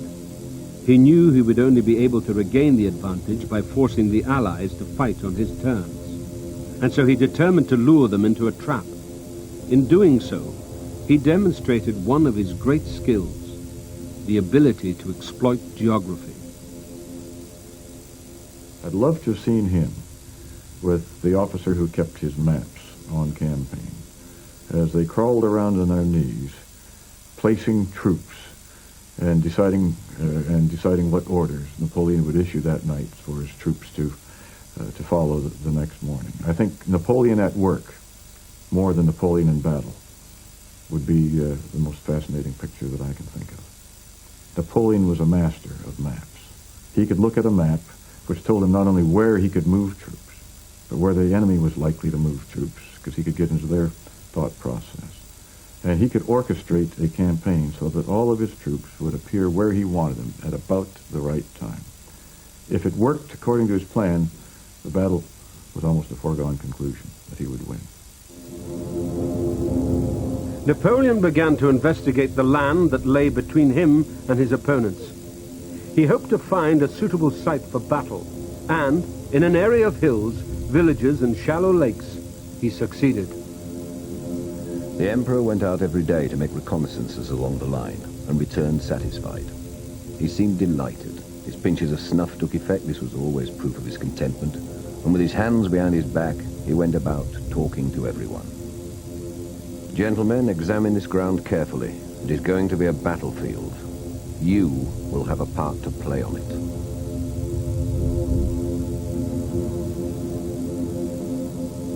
The French were camped to the west of Austerlitz. The Russians and Austrians, now accompanied by Tsar Alexander and Emperor Francis, were some miles to the east. First, he sent his troops to occupy the dominating hills in the middle of his chosen area of action.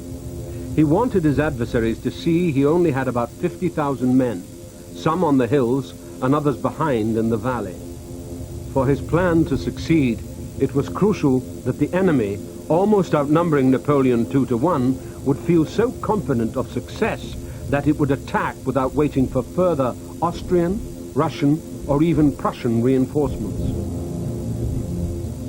Napoleon, for his part, was relying on the swift arrival of 25,000 soldiers that he had urgently sent for.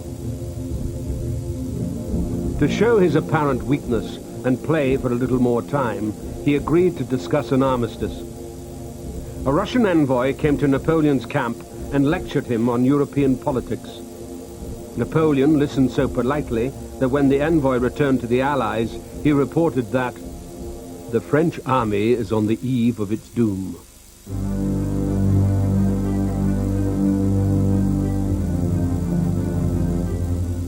Napoleon then ordered his troops on the Pratzen Heights to make an obvious retreat.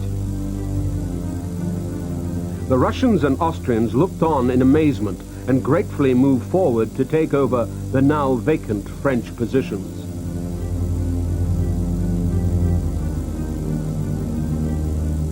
He deliberately left his right wing appearing weak and vulnerable.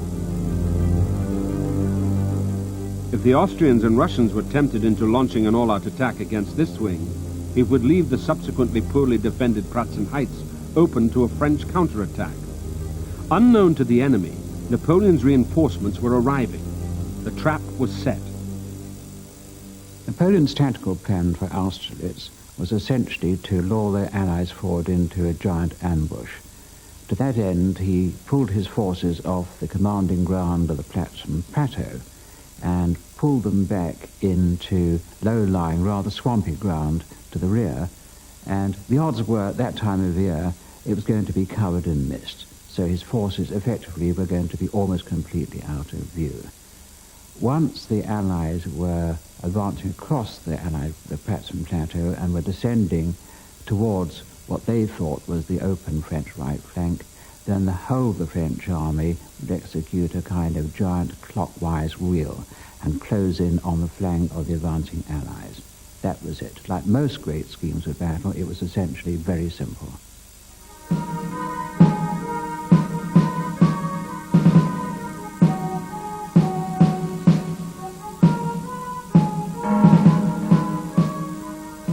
By the 1st of December, Napoleon felt ready.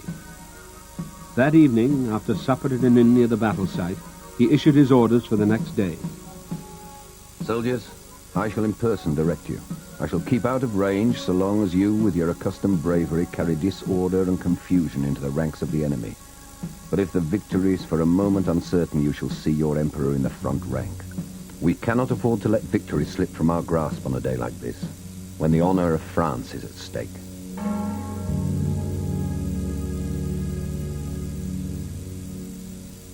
He knew how to motivate soldiers. His speeches. He once wrote, I think it was his brother, maybe his stepson, saying, Livy never understood war. The speeches he puts in Caesar's mouth would not motivate soldiers. I know what motivates men. And he did.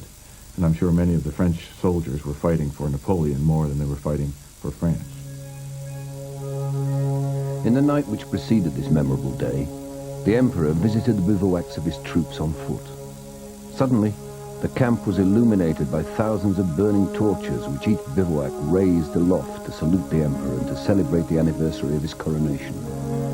Napoleon, deeply touched by this improvised act of homage, expressed his regret at having on the morrow to fight a battle which would rob him of a large number of these good fellows, and added that he considered this the best evening of his life.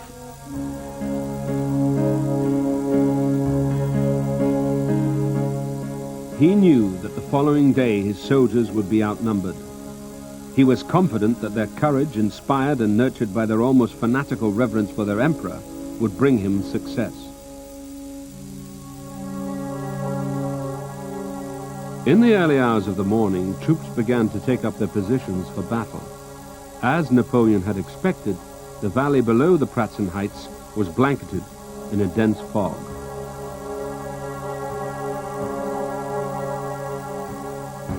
At 6 a.m., Napoleon watched as his enemy made their first moves, sending, as he had hoped, troops against his right. Some of the attacking troops, in confusion, went towards the French left. Clear commands were in short supply, due partly to the fog, partly to the continuing friction between Austrian and Russian officers, and partly from interfering emperors.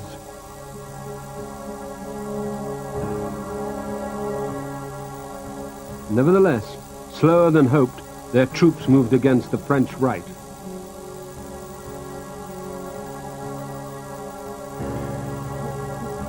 On the right, the 10,000 French defenders slowly gave ground, but their lines remained unbroken, thanks largely to the arrival of more French reinforcements who had marched from Vienna.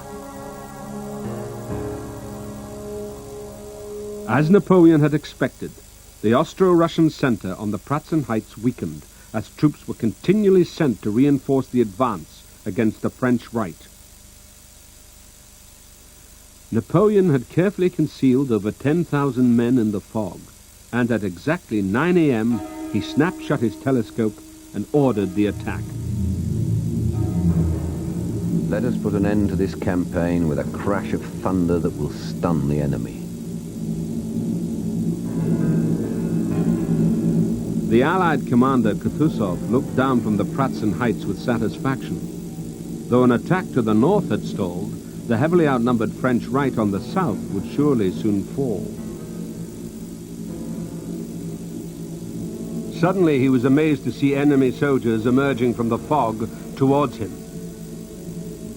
He immediately ordered troops heading south to return and help him, but it was too late.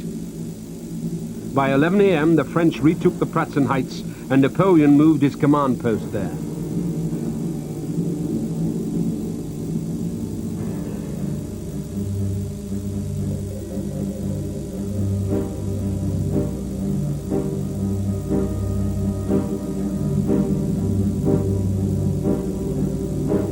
For 3 desperate hours, Kutuzov launched bitter counterattacks.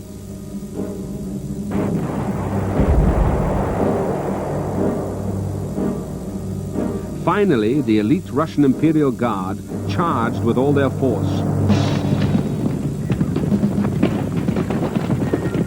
The Russian Imperial Guard was composed of gigantic men who fought with desperation.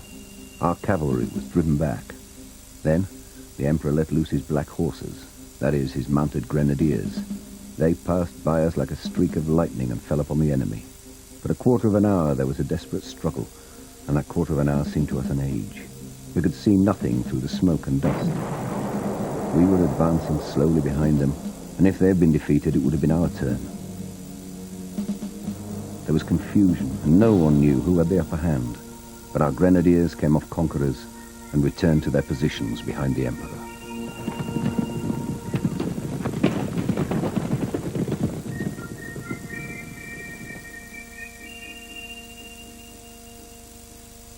By early afternoon, the remains of the Allied centre had been obliterated. At 2 p.m., Napoleon prepared to attack the enemy to his north, but there the Allies were already withdrawing. Always ready to respond to circumstance, he ordered an attack against the enemy to his south instead. It was a brutal but conclusive success. Up to the last hour of the battle, we took no prisoners. It would just not do to take any risks. One could stick at nothing, and thus not a single living enemy remained to our rear.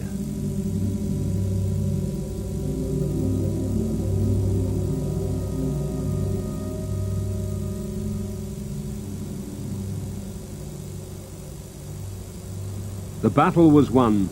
The Austro-Russian troops ran for their lives, leaving behind at least 13,000 dead and injured and 12,000 prisoners. The French had lost 9,000.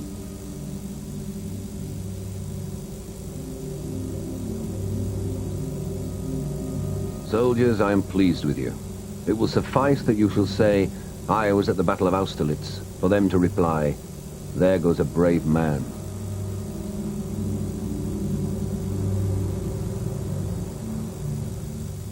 Austerlitz is without a doubt Napoleon's greatest battle achievement. With a very weak army, at extreme end of his lines of communications, he was able to dominate the enemy to such a degree that he virtually dictated the actions they were going to take for them. And this is a very rare thing to be able to achieve. He lured them to attack him because he seemed to be so weak, when in fact he was bringing up extra forces to join him on the eve of battle, which made a great difference to the balance of power on the actual 2nd of December. He then induced them by apparently leaving his right wing weak, that's to say, the part of his army towards Vienna, where his lines of communication apparently ran. So he got the enemy to make a big attack in that direction, which is exactly what he wanted them to do, aware that by doing so they almost certainly weakened their centre, which he then of course occupied in the middle of the battle, and then enveloped their southern wing, for results we all well know. It was a masterly battle of control and above all of design, I feel. Napoleon was master of Europe. At the nearby castle of Austerlitz, Francis of Austria agreed an armistice. Tsar Alexander had fled back to Russia.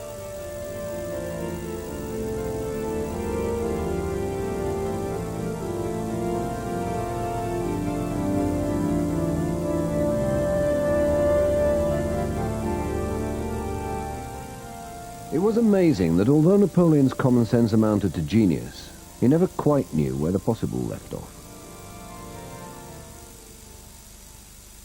Napoleon was always fighting. I don't know if it was for personal glory.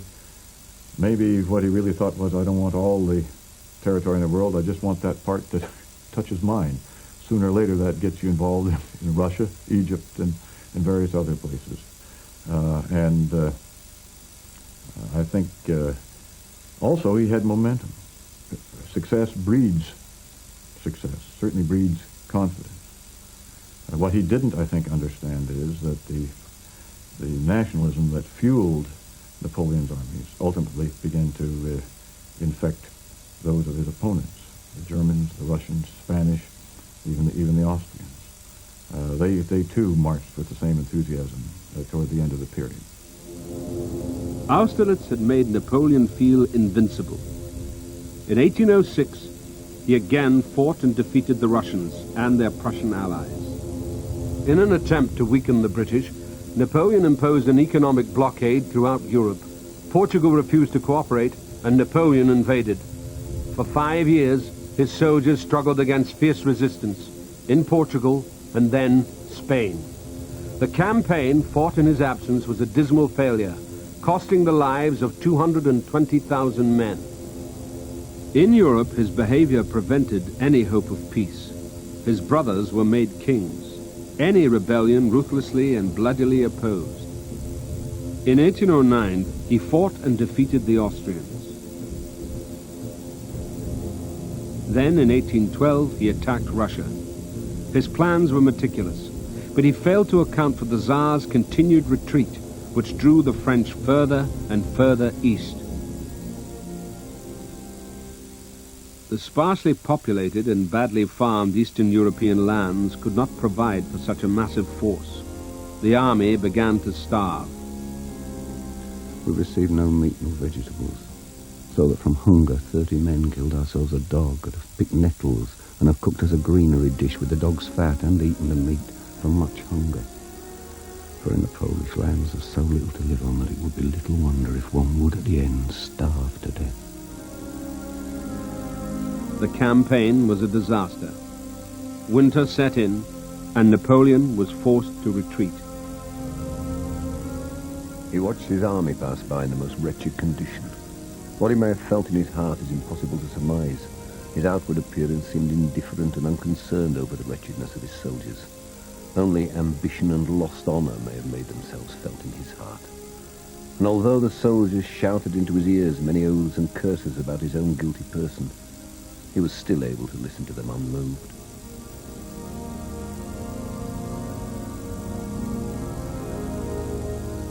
Of the 600,000 who set out, only 75,000 survived. Still, Napoleon refused to give up. He raised a new army of 500,000 conscripts, but by October 1813, this too had been defeated in Germany and France. Napoleon undeniably made positive contributions to European history, but personally I believe that the destruction he wrought more than outweighs that. Considering the losses the French suffered in his wars alone, something like 1 million men failed to come back from the wars of Napoleon. In war, men are nothing. One man is everything. What are 1 million men compared to a man such as I? I think in some ways you can compare Napoleon to a Hitler or to a Stalin, although I loathe the thought. He was far better than they. But he was a dictator. He did subordinate national interests to his own ambitions. He could be very cruel. But he could also be very enlightened. I think he ran a pretty efficient government. And he confused his own aim and French national interests because he thought that the two were the same. As you look back on it now, you could see where they diverged. In no way was it the French interest to invade Russia. But I think Napoleon, the commander, will hold up very well in history. In early 1814, Napoleon, facing military defeat in Paris itself, abdicated and tried unsuccessfully to poison himself. He was exiled to the Mediterranean island of Elba. In France, the monarchy was restored. Napoleon had one move left. On March the 1st, 1815, he escaped back to France. He rallied support and the king fled. He had regained power, but his European enemies vowed to destroy him. To survive, he needed a major military victory. On the 18th of June, he faced a joint British-Prussian force at the Battle of Waterloo. The weight of numbers against him proved decisive. It was a final and conclusive defeat.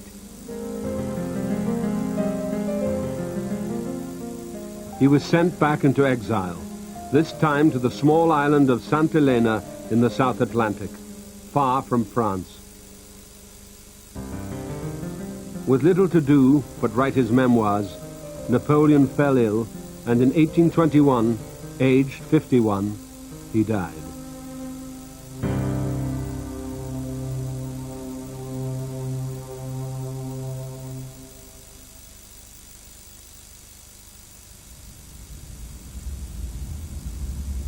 "19 years later, his body was returned to France and given a hero's burial. his life was already legend. He had changed the world.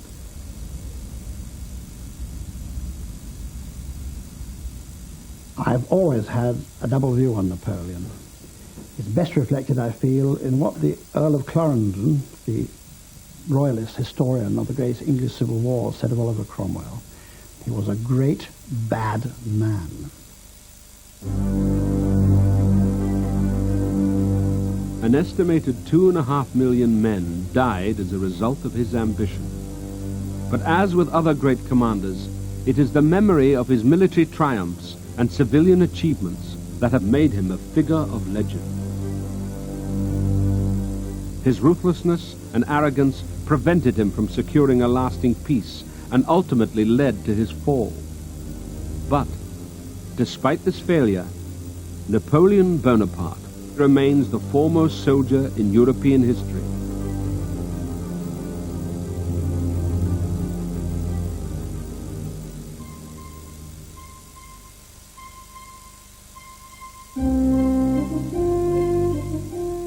Next week, The Great Commanders looks at Horatio Nelson and the Battle of Trafalgar. The book Great Commanders is out now in most bookshops, priced £15.99, and this series is also available on video. To order a copy, call the 24-hour free phone number 0800 55 77 33.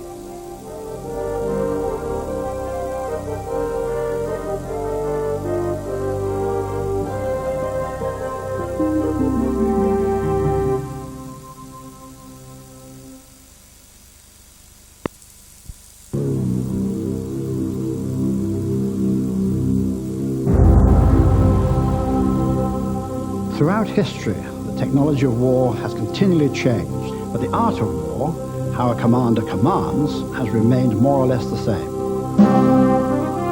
Nations have gone out of existence because of their failure to understand what war is all about, including its diplomatic, economic, and social elements. A great commander, one way or another, always seems to understand how all these forces are interrelated.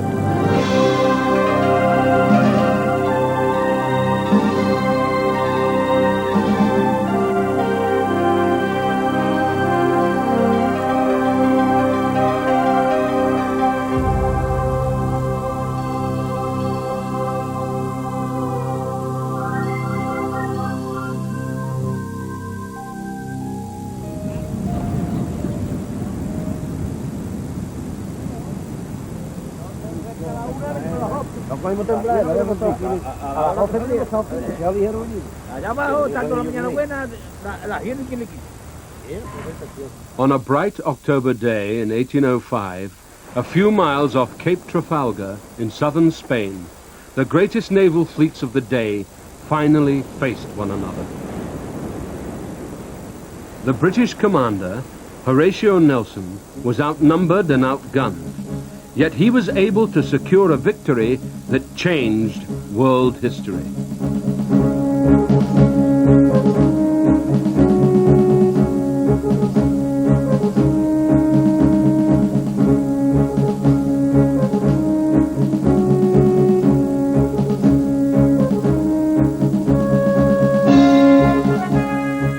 Admiral Nelson is without a doubt the great British national naval hero. He has had an effect on, shall we say, the country as a whole, never mind just on the fleets of his own day, which is really truly staggering. He's in very many ways an unprepossessing little man. He was short in stature. He had so many bits shot off him that there wasn't much left by the time of Trafalgar to get killed. And yet, this sort of domination he had over the willpower, the thoughts, even the prayers of his countrymen is dramatic. He had the magic ability to make his men not only respect him, but actually to love him. And that concept has spread to the country as a whole and remains now firmly embodied in British history.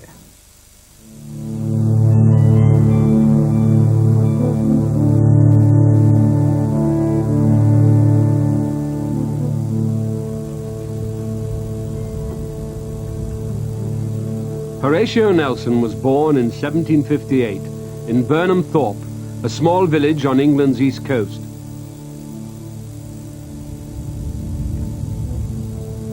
The son of the local rector, he was brought up with his 7 brothers and sisters amidst the modest respectability of a church family. The young Nelson soon made it clear that he had no wish to follow his father's vocation. He wanted to go to sea.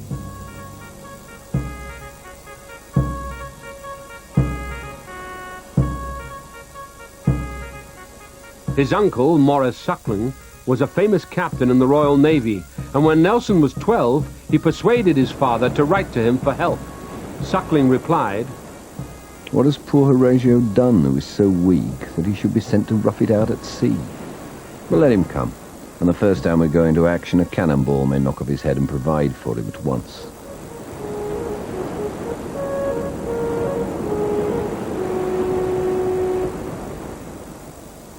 His uncle agreed to take him on board his own ship, anchored at Chatham Docks near London. Horatio was to be one of the captain's servants. He was overjoyed. Though life afloat could be a grim experience, months, sometimes years, in a damp, dark ship, living off rotten food and soiled water.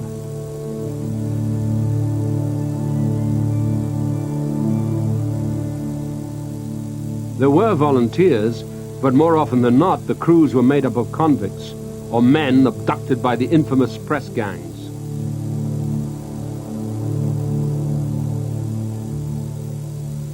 The Navy played the vital role in maintaining and expanding British power overseas. Throughout the 18th century, Britain was continually at war, usually with France.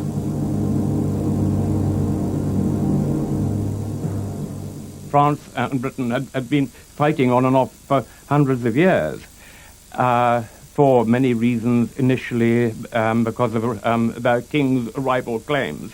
Then, by the 18th century, the European maritime nations were expanding into the world, and they were fighting over trade, which meant trade settlements abroad, and that was the start of the empires.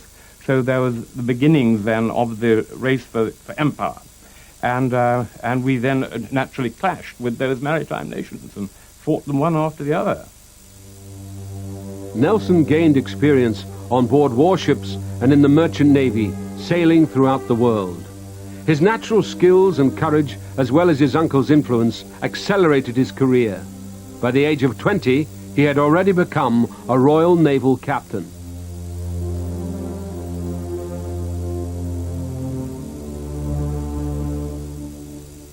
Men would desert by any means they could find, by stealing boats, sometimes even swimming ashore occasionally, although not everyone could swim in those days. The captain clearly had a very big problem here, and many captains were very reluctant to let the men ever go ashore at all. The seaman had no absolute right to any kind of shore leave. He was only given this at the discretion of the captain. Some captains wouldn't allow any at all. Some captains were much more generous, and they realised that if they did allow some shore leave, they could build up some kind of trust with the men and have them come back again. In 1782, Prince William, later King William IV, met the young captain. Captain Nelson appeared to be the merest boy of a captain I ever beheld. His lang unpowdered hair was tied in a Stygian tail of an extraordinary length. There was something irresistibly pleasing in his address and conversation, and an enthusiasm when speaking on professional subjects that showed he was no common being. Nelson was mostly stationed in the West Indies until, in 1787, Britain entered a period of peace. The Navy was reduced by 9/10, and Nelson was among those laid off. For 5 frustrating years, he was stranded at home in Burnham Thorpe, wondering if his career was over. War with France broke out again in 1793, and Nelson, aged 34, was recalled, this time to serve in the Mediterranean. With her Spanish allies, France continued to challenge Britain for supremacy in Western Europe. In 1797, off Cape St. Vincent, on the western tip of Portugal, the British force to which Nelson was attached unexpectedly ran into the Spanish fleet. Nelson seized the initiative, leading an assault on the enemy, and managed to board not one but 2 of their ships. A chance encounter had led to an exploit that was celebrated all over Britain. I think every great commander must have luck. Without luck, you're nowhere. But the greatest commanders are the ones that make their own luck by careful preparation, and that is what Nelson did. He was able to create situations where he could seize the initiative. His great ability was knowing when to seize the initiative. But he paid a heavy personal price for such valor. By the end of 1797, he had lost his right arm in battle and badly damaged the sight in his right eye. The 39-year-old Nelson returned to Britain, a half-blind, crippled, opium-sedated wreck. He did not expect to return to sea. A left-handed admiral will never again be considered as useful. His injuries were well cared for by his devoted wife Fanny, and, remarkably, within a few months, he was back on board ship. In August 1798, he led an assault on the French fleet at anchor off the coast of Egypt. The capture of 1 or 2 enemy ships had previously been considered a fine success.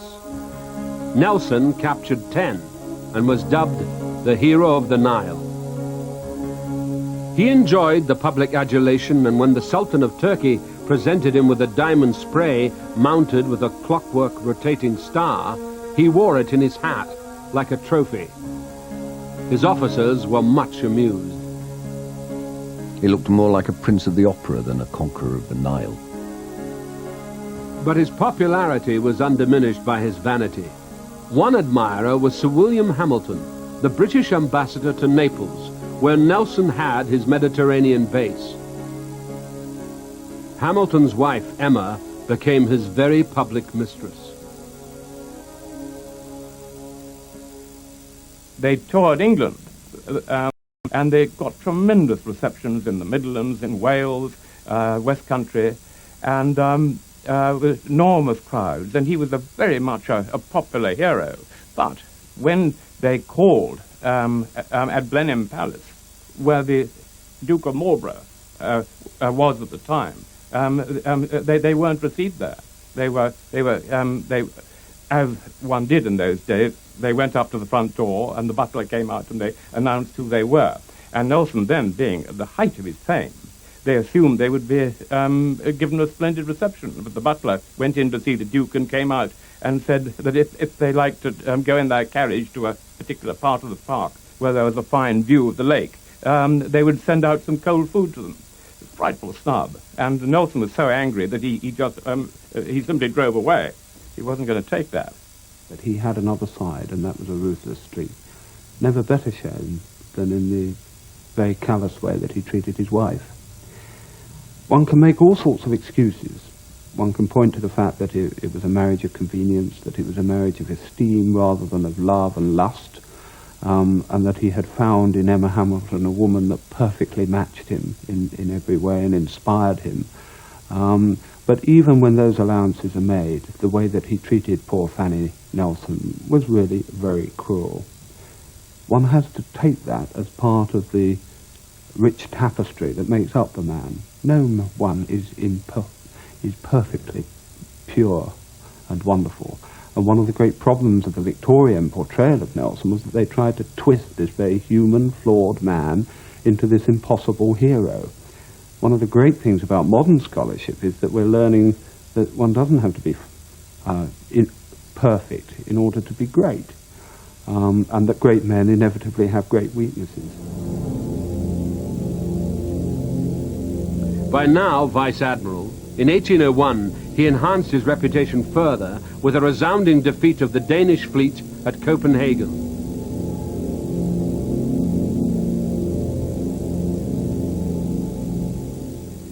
The sheer determination of Nelson, I feel, is well illustrated by the case of the Battle of Copenhagen, when as a subordinate admiral under Hyde Parker, he was engaged with the Danish fleet when his admiral hung up the signal of recall. He was too worried, was Hyde Parker, about the political implications of this particular operation. And of course Nelson clapped his telescope to his blind eye and used the immortal phrase, "I see no signal," and continued to fight and indeed to win the battle. That story, I think, shows the sheer determination of the man. Despite his successes, the bitter enmity between France and Britain continued. The French Emperor, Napoleon, increasingly successful on the continent, now planned to invade Britain.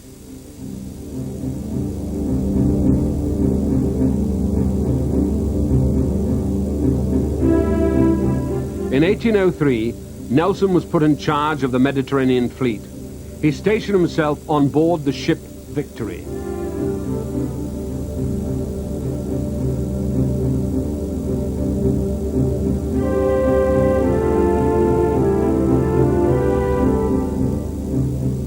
With 100 guns and a crew of over 800, captained by Thomas Hardy.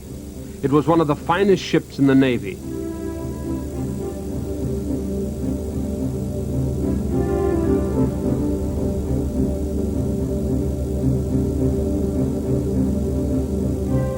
Nelson's task was to blockade enemy ports or destroy their ships.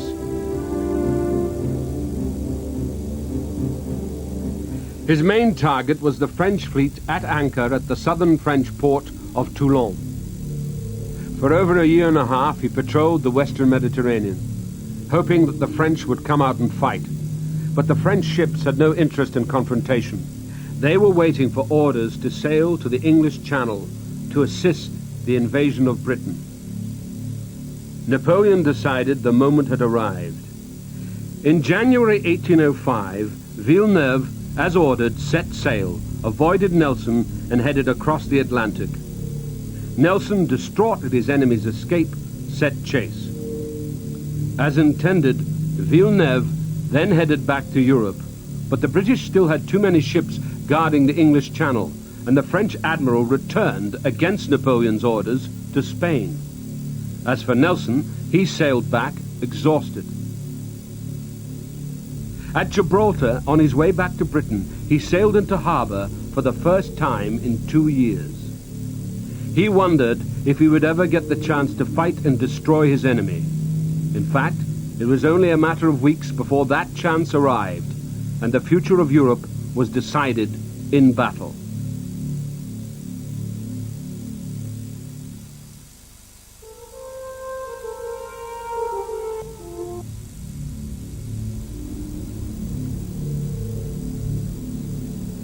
Trafalgar is undoubtedly the most famous and significant naval battle in British history.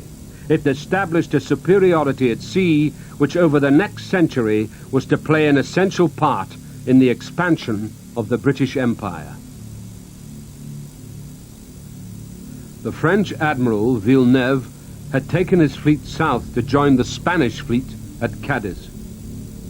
It was this combined Franco-Spanish force that Nelson was determined to annihilate.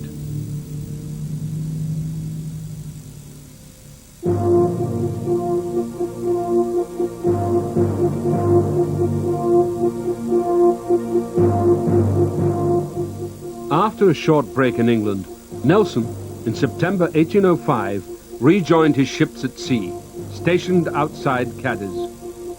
He ordered that no signals be made to announce his arrival. He did not want to scare the enemy into staying in port any longer than they intended. Then he withdrew virtually all his ships over the horizon, out of sight.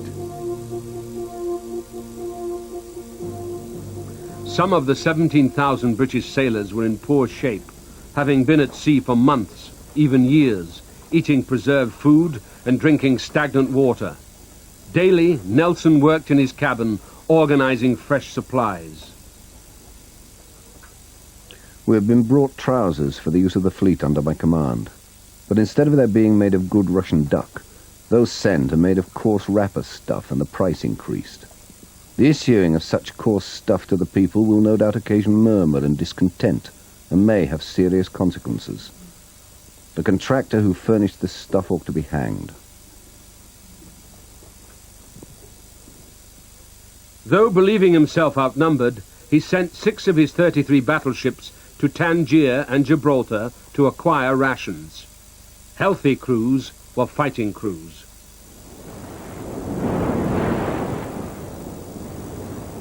Many of the ships have scurvy in them, but onions and lemons, I hope, will eradicate that complaint. and a sight of the French at sea will cure all our complaints. Nelson had to fight a very brave, very tough enemy. Both the French and the Spanish were very good fighters. Both the French and the Spanish often built better ships than we did, better materials, better design, and this was recognized at the time. The difference was that once we achieved superiority at sea, we blockaded them in their ports, and Nelson and the British fleet was at sea and getting toughened, being exercised, trained, rehearsing gun drill again and again. And while the enemy was sitting in port, not getting experience, unable to exercise their big guns. And so when they met at sea, our ships were far, and the ship's companies were far better trained. And the rate of fire, of gunfire between the two was remarkable. I mean, it has been said that the British rate of fire at sea was up to 10 times that of the enemy. It may not have been quite that, but it was certainly several times the rate of the French and Spanish ships, and that could be decisive. Nelson's victories were the result of the most intensive and meticulous and careful preparation of his subordinates, of his captains, and through his captains, all his crews, down to the lowliest seamen, before his battles. And that is the clue to understanding that Nelson, like so many great commanders, perhaps like all great commanders, understood war. He understood its chaos, its uncertainties, and he understood that, therefore, once battle was joined, it was too late for him to give detailed instructions. It was too late for him to alter the direction he had given to his captains, and that they must be clearly understanding what was required of them before the battle began. Traditionally, opposing fleets lined up in parallel and fired at one another until one side was forced to surrender. Nelson, however, decided to split his fleet into 2 columns which were to steer directly at the enemy line. The leading French and Spanish ships would be cut off from the action and would take time to turn around. Thus, with almost a third of their ships isolated, Nelson's opponents would lose their numerical advantage. But, as the ships could only fire to the sides, the risk was that while the 2 columns sailed directly towards the enemy, they would be totally exposed. It was a characteristically bold plan, and his captains approved. When I came to explain to them the Nelson touch, it was like an electric shock. Some shed tears, all approved. It was new, it was magic, it was simple.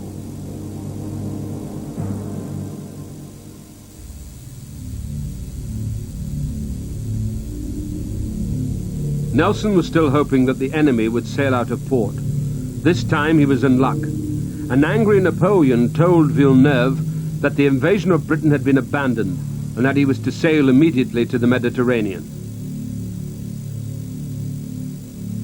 By the evening of the 20th of October, all 33 French and Spanish battleships had left Cadiz and were heading south. As darkness fell, the British fleet, with all lights extinguished, were already stalking their prey. But by dawn the next day, Nelson, steering southeast to block Villeneuve's path into the Mediterranean, realized that he was too far ahead. He turned his ships around. Then, spying the enemy fleet, he turned southwards again, keeping his ships just out of sight, at a distance of only 10 miles, but in position to attack.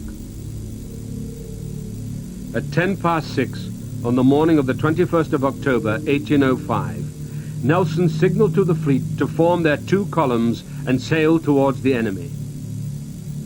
Here, at last, was the moment he had been waiting for. Villeneuve had escaped once before, but he would not escape again. No captain can do very wrong if he places his ship along that of an enemy and engages it in one-on-one combat. At 8 a.m., Villeneuve suddenly decided to turn his 33 ships back to Cadiz. The result was confusion. Just off Cape Trafalgar, they stretched out in a ragged crescent shape, but the Franco-Spanish fleet still had the advantage of 6 more ships and 500 more guns. The winds were so light that the fleets crawled along. It would be some hours before the first shot was fired.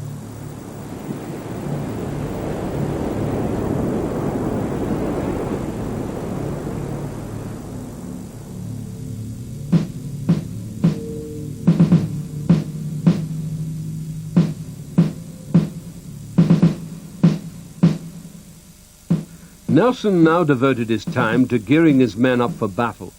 With Captain Hardy, he walked through the ship, offering encouragement to all. Lord Nelson went round the decks and said, "My noble lads, this will be a glorious day for England, whoever lives to see it."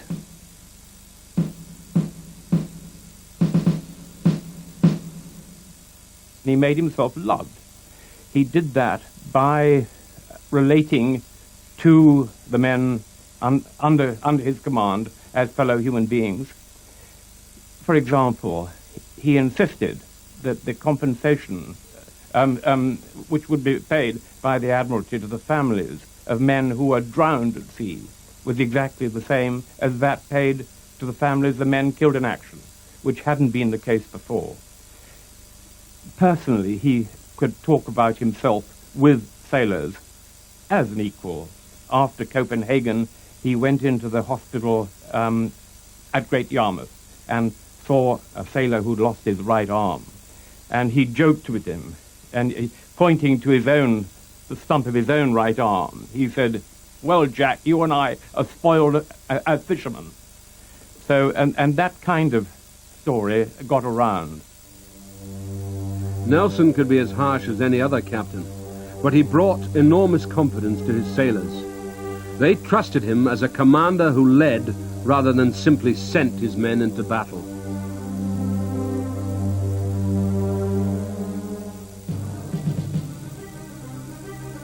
Nelson ordered the drums to start playing, while the men readied themselves, clearing decks, laying sand to soak up any blood, stowing furniture and animals, priming weapons. The men were variously occupied.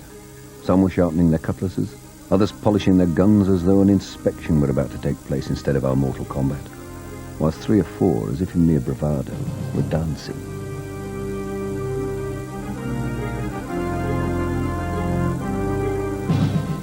His own ship prepared, Nelson now sent a personal and unprecedented message of encouragement to the rest of the fleet.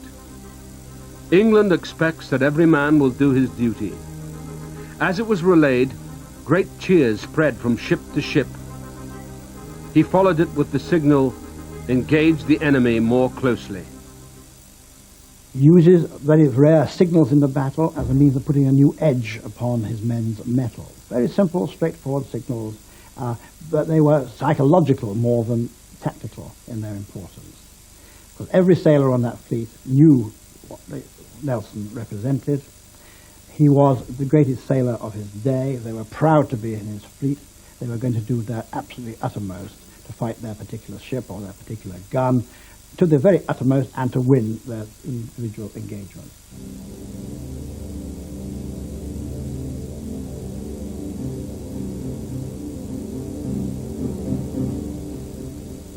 The 2 columns edged towards the enemy, the Victory leading one of them. Someone suggested that Nelson should transfer to a less dangerous ship behind, but he refused, replying that his position was at the front. I know of no case in Nelson's life when he was not brave, and I think that he was just one of those brave men, and he was always concerned about his men. And he was going to lead them from the front and set an example. And he knew they were looking to him. And therefore that was a great spur to do that bit more. And he was therefore known as the man the officer who led from the front. He did things that in a lesser man would have been very risky indeed. But he knew exactly when to take the risk. It wasn't a case of recklessness. They were very carefully calculated risks, but they were always successful in Nelson's case. If they'd been unsuccessful, it would have been total disaster for the British Navy. At noon, long-range firing began. At 12:15, the first shots carried towards Victory. Almost immediately, Nelson's secretary, standing with him on deck, was struck down and killed. But Victory could not respond for another 15 minutes and suffered terrible damage.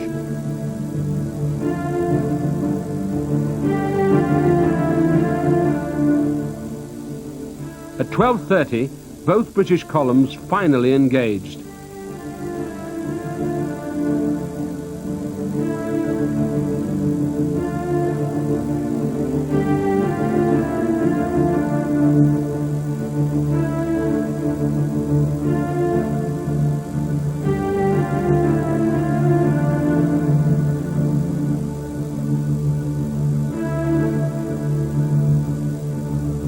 The Victory sailed between Villeneuve's flagship, Le Centaure, and the ship Redoutable.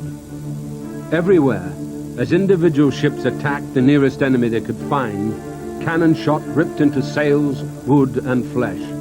In naval warfare, there was nowhere to hide from the carnage.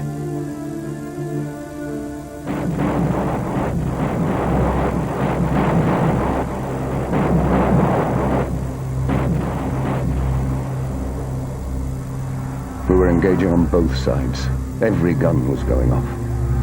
A man should witness a battle in a three-decker from the middle deck, for it beggars all description. It bewilders the senses of sight and hearing. There was the fire from above, besides the fire from the deck I was upon. The guns recoiling with violence, reports louder than thunder, the decks heaving and the sides straining. I fancied myself in the infernal regions where every man appeared a devil. The cries of the wounded rang through all parts of the ship. Two of the boys stationed on the quarterdeck were killed. A man who saw one of them killed afterwards told me that his powder caught fire and burnt the flesh almost off his face. Our men kept cheering with all their might. I cheered with them, though I confess I scarcely knew for what.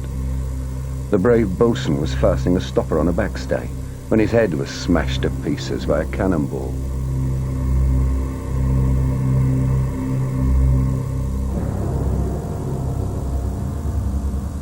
At 12:50, the Victory was so close to the French ship Redoutable that their sails were interlocked.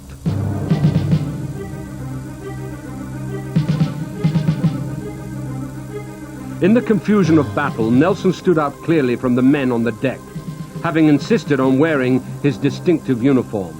He was an obvious target for the French sharpshooters. The captain of the French battleship was one of the few to have used his time in Cadiz wisely. His snipers were now highly trained. The swell of the sea and the British defense hampered their efforts. But at 1:15, a musket ball hit Nelson in the shoulder, passing through a lung and lodging in his spine. He was rushed below as the French prepared to board the Victory. At that moment, another British ship, the Téméraire, crashed into the Redoutable and unleashed a volley of shot which killed most of the French Marines and sailors poised to leap onto the Victory's deck.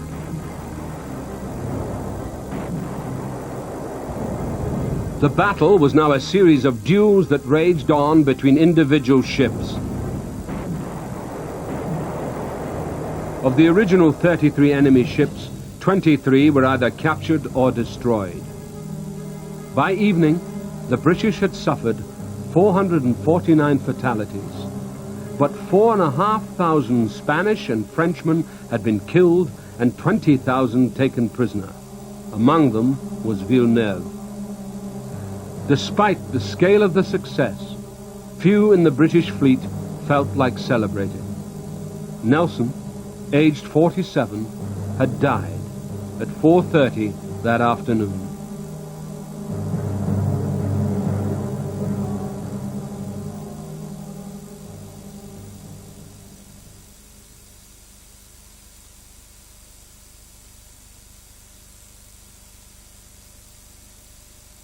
It confirmed England absolutely as the leading sea power of the world, fastened her eyes on the distant horizons rather than on Europe, and so in many ways was responsible for that long period of empire that followed, where Britain really almost abandoned Europe and looked to its empire beyond the seas.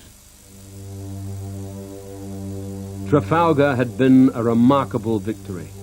But back in Britain, the relief and joy at having beaten the French and Spanish was overshadowed by deep public mourning for Nelson. In January, he was given a hero's funeral and entombed in St. Paul's Cathedral in London.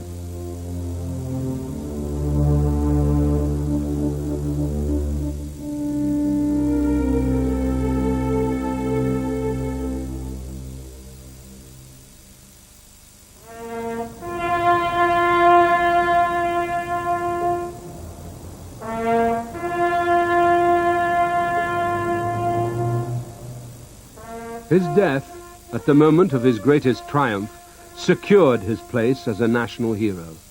And every year on the 21st of October, on British ships and naval bases throughout the world, a ceremony is held in honor of Nelson's immortal memory.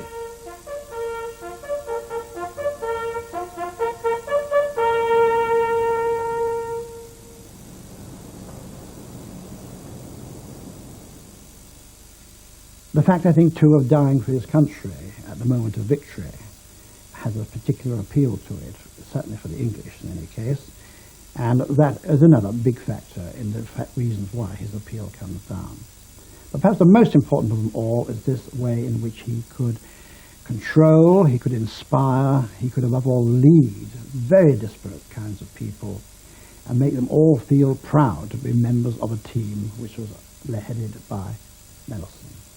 I think there are really three qualities that make for good commanders.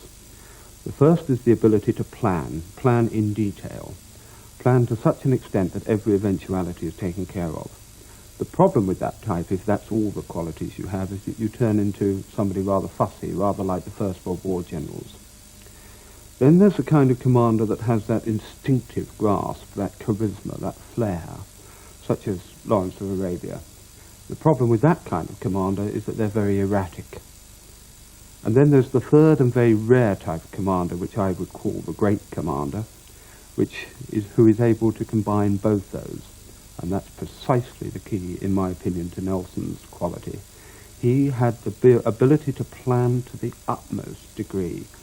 He was able to talk to his captains and prepare for every eventuality so that whatever situation the fleet was found in, they knew exactly what to do. That is detailed planning. But he also had that charisma, that initiative, and also that moral courage that enabled him, in the heat of battle, to tear up plans and go hell for leather for the opportunity that offered itself. It's a very rare combination, but Nelson certainly had it. By destroying enemy fleets, he secured for Britain a century of naval domination that allowed its empire to expand throughout the world. Idolized in his lifetime for his personality and his achievements, he is still remembered 200 years after his death as a great commander.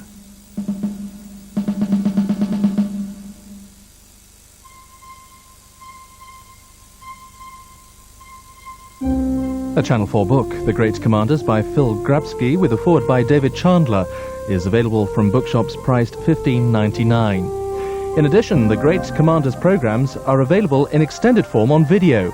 Just call the 24-hour free phone on 0800 55 7733.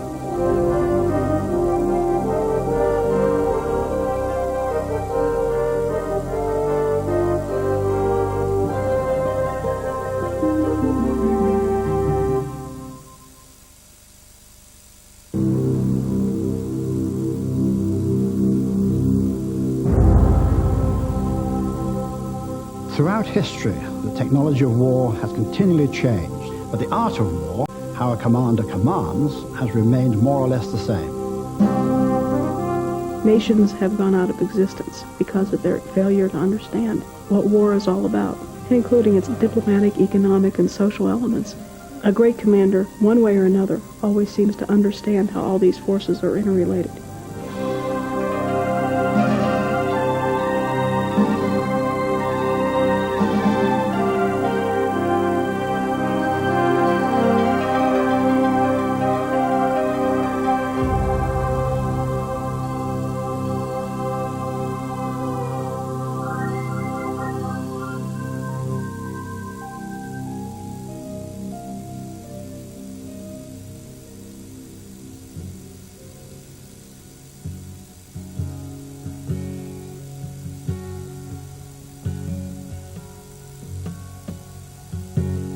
Along these roads, 50 miles south of Washington, D.C., one of the fiercest encounters of the American Civil War was fought.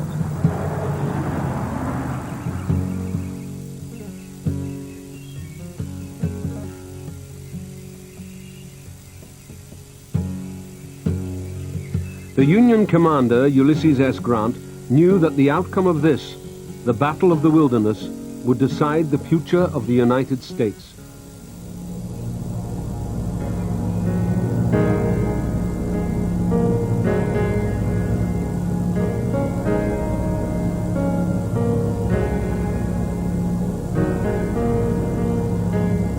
At the outbreak of the American Civil War in 1861, Grant was working in a hardware store.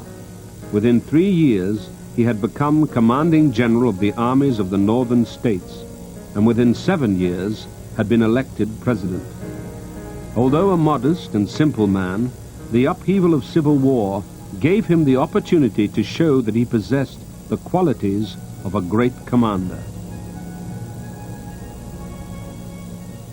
We're beginning to see Grant as almost the patron saint of American modern military thought.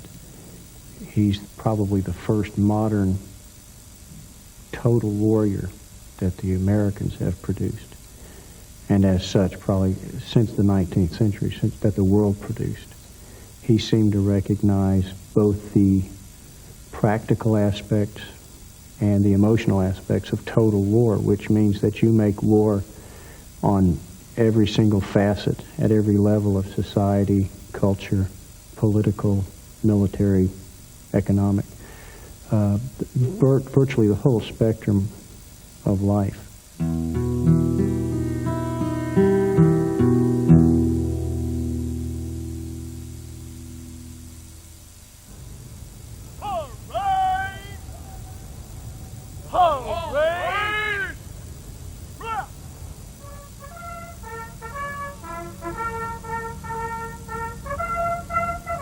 The U.S. Military Academy at West Point, New York State.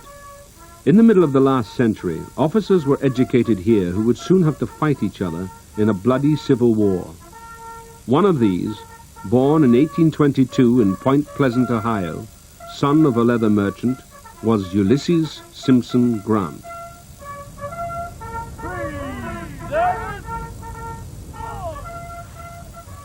A military life had no claims for me, and I had not the faintest idea of staying in the Army, even if I should be graduated, which I did not expect.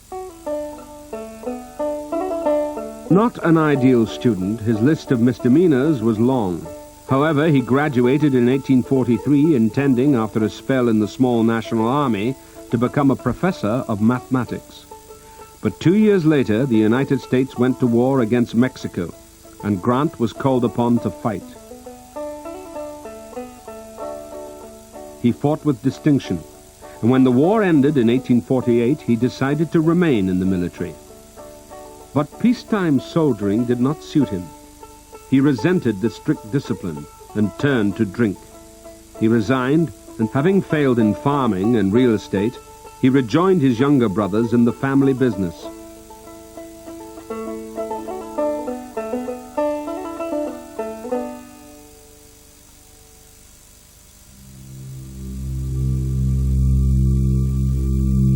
The Union of States was at this time undergoing great change, and as a result was beginning to tear apart.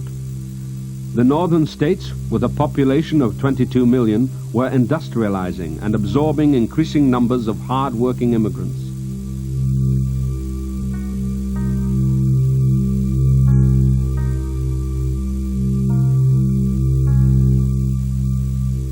The southern states, with its population of 9 million, over 3 million of whom were slaves, were staunchly agricultural.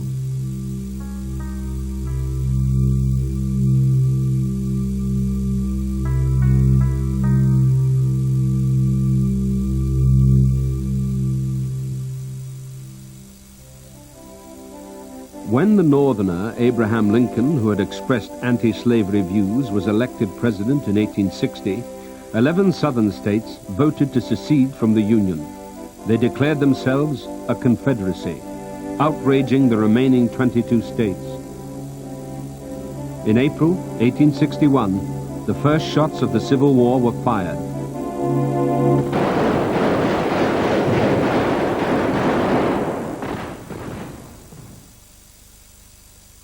The American Civil War is a linking struggle between, on the one hand, the dramatic wars of Napoleon at the beginning of the 19th century, and the lead-up towards the Armageddon, the horrors of the First World War in the early years of the 20th. Now, in terms of actual elements which were new in it, it was a war fought by mass conscript armies on both sides, and that was a novelty. There had been conscripts before in Europe, the French army of Napoleon, for example, but very often he was fighting against regular forces. But here we have two national people's armies, if you like, fighting one another, and that had various effects. Secondly, there was, of course, the impact of railways on warfare for the first time in any scale. In the case of logistics, it was a matter of moving your troops and their supplies far faster and more economically than had been possible in earlier generations, when they had to march or haul their stores in wagons. And secondly, the railway telegraph was going to make it possible for politicians in Washington, above all the president himself, Mr. Lincoln, to keep a very close tab on what the generals were doing at the front. Volunteer soldiers rushed to fight, but the U.S. Army consisted of only 16,000 officers, widely scattered, protecting settlers on the western borders. The South had no army at all. As a West Point graduate, Grant offered his services, but was rejected, possibly because of his earlier resignation or reputation as a drinker. But he persisted and eventually secured command of an infantry regiment. Grant is, on the surface, a quite simple man. He does not try to be something he is not. He is not a man of great pretensions. He doesn't like the fanciful trimmings that often go with the military. He is well known for hating to wear dress uniforms, for instance. And a lot of times when you see him in pictures wearing just a private's uniform with his rank just loosely sewn onto the shoulders, you're seeing the real Grant there. The North intended to strangle the rebel states without delay by naval blockade and two main military thrusts. The first in the east, against the Confederate capital Richmond, the second in the west, to gain control of the Mississippi River and two of its key tributaries, the Tennessee and the Cumberland. Grant, having been promoted, was soon in command of minor engagements on and around these rivers. Certainly there's nothing that really stands out about Grant in the first several battles that he participated in that would indicate here was a great commander. But there were some features of his character that might suggest this. The first time he was in a real situation where he might confront the enemy. He wrote that as his men marched around a bend expecting to find Confederates, he said, "Our hearts were in the throat, every one of us. When we got there, we found that the enemy had discarded his equipment and left. And he said, I learned there a lesson I never forgot, and that is that the enemy is as afraid of me as I am of him." It sounds very simple, but it's a very profound truth. In February of 1862, Grant was in command of the attacks on Fort Donelson on the Cumberland River and Fort Henry on the Tennessee. His perseverance brought him success, the first major Union victories. He wrote to the defeated Confederate commanders demanding unconditional and immediate surrender, and the legend of U.S. Unconditional Surrender Grant was born. He carried on southward and fought his first major battle at Shiloh in April 1862. After the first day at Shiloh, Grant is standing behind his lines, just thinking about what he's been through, no doubt smoking a cigar. You never saw Grant too far from cigars. And General Sherman comes up to him, and together they begin to talk about what they've seen that day. Sherman's a bit more rattled than Grant is. Sherman has seen his lines break. He's had to try to rally his men. He's had a rough day of it. But he notices that Grant, after all of this action, seems very, very calm. Now, Grant's been put in a very busy day. He's gathered a great deal of Union artillery and basically established a safe haven for the Union troops to retreat to. He's been very active, but he doesn't seem to be out of sorts for it. He doesn't seem to be unduly flustered by watching his army collapse around him. And Sherman says, "It's been a rough day, hasn't it?" Grant just leans back and says, "That's all right, we'll just get them tomorrow." And get them he did. By the end of 1862, he had reached the key to the Mississippi, Vicksburg, a city that the Confederate President Jefferson Davis had called the nail that holds the South's two halves together. It was a well-fortified stronghold dominating the river. Attempts to assault the city in the past had been unsuccessful. But Grant refused to be beaten.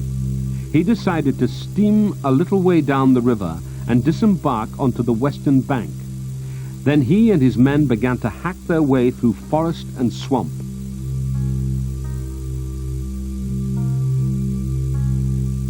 His superiors were convinced that by abandoning his lines of supply, he would certainly fail. Grant pressed on, convinced that too many generals did not understand the nature of this war. Some of our generals failed because they worked out everything by rule. They were always thinking about what Napoleon would do. Unfortunately for their plans, the rebels would be thinking about something else. With the support of Union ships, which had succeeded in steaming past Vicksburg, Grant transported his soldiers back across the river, worked his way up to the city of Jackson, and then attacked Vicksburg from the east. After a short siege, the stronghold fell.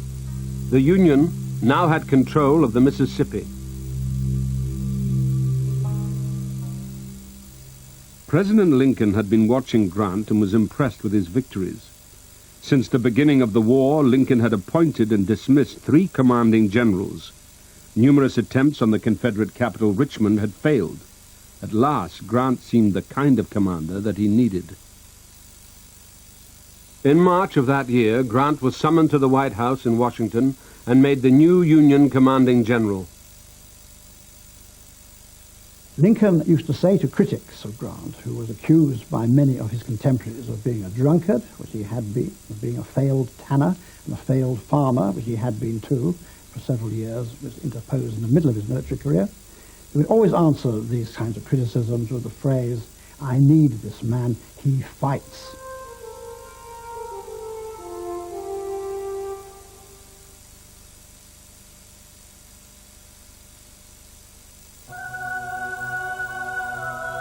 In 1590, Galileo hypothesized that all objects fall at the same rate.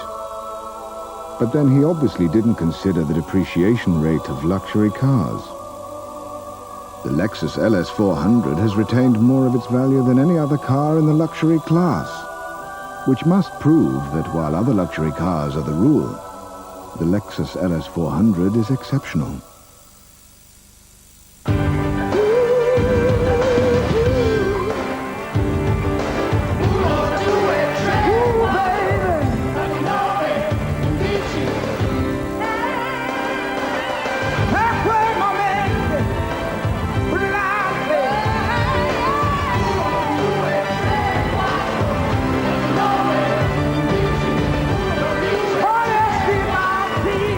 Mark the moment with Aston Martini.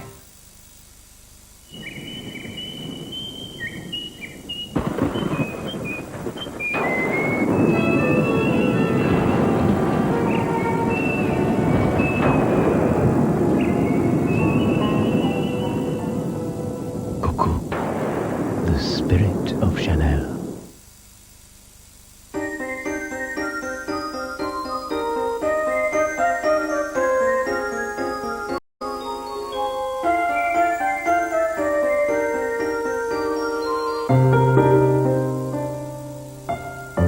Good old Yellow Pages.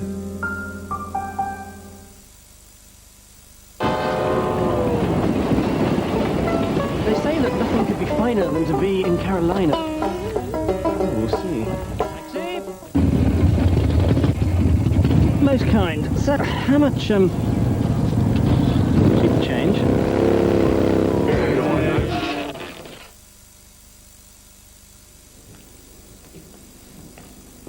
You haven't got any Carlsberg by any chance? Well, when in Denmark. Are you from England? Yeah. This your first time? No, I've been from England lots of times before. Carlsberg, probably the best lager in the world. Here's one whose 10-year-old hit, I Wish I Could Fly, was re-released as an acid house record. The Trivial Pursuit 1993 annual edition. You won't know unless you play. A commercial for an ordinary hand blender would finish about now. But this is a commercial for the Braun Multi-Quick, which by adding this, lets you do this. And by adding this, lets you do this. And this, and this, and this. You know, Jeeves, drinking the old Croft Original chilled is the height of fashion. Indeed, sir. Then perhaps we should send the bottle to your tailor.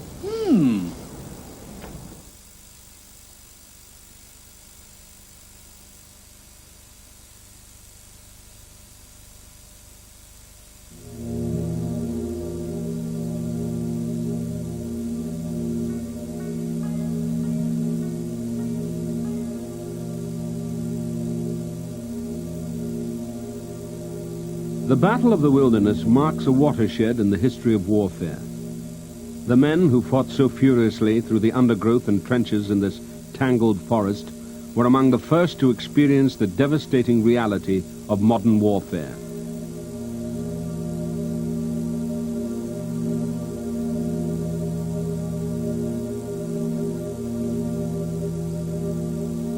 Exploiting the North's superiority in men and materials, Grant's strategy was to attack on many fronts and keep up the pressure, no matter what, until the South had been so stretched and weakened that it would be forced to surrender. The two main Union thrusts would be in the direction of the capital Richmond in the east and Atlanta in the west. It wasn't the cities that Grant wanted, but the Confederate armies that would be forced to come out and defend them. It's okay to capture Southern geography, but only if it's going to lead to the result that everybody wants, the end of the war, the crushing of the rebellion. What Grant will do is to change the goals, change the focal point of his actions. Instead of the Union armies going after a city, such as Richmond, or going after another piece of geography, such as a mountain range or an important river, it is now important to go out and find the Confederate armies. It's the Confederate armies that is allowing the Confederacy to continue to exist. Defeat the armies, you defeat the rebellion.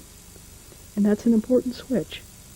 I look upon the conquering of the organized armies of the enemy as being vastly more important than the mere acquisition of their territory. The Confederates were already having trouble recruiting and supplying their armies. Grant made matters deliberately worse by putting an end to prisoner exchanges, by seizing or burning crops, and by destroying factories. He's not a Napoleon with bold proclamations and dazzling campaigns, but he looked at war very much the same way that Napoleon did. One phrase they both use in their correspondence is to maneuver according to circumstances. They both made plans. They realized they were going to have to adjust, perhaps abandon one plan to do something else. They accepted that, felt quite comfortable in that environment. So I think Grant orchestrated all of the forces of the democracy. Was the North in 1864.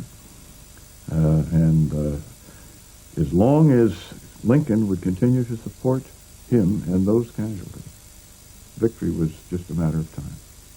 Grant was not the sort of man to stay in Washington when the fighting began. He would be with the army that made the assault towards Richmond and against the South's leading general, Robert E. Lee.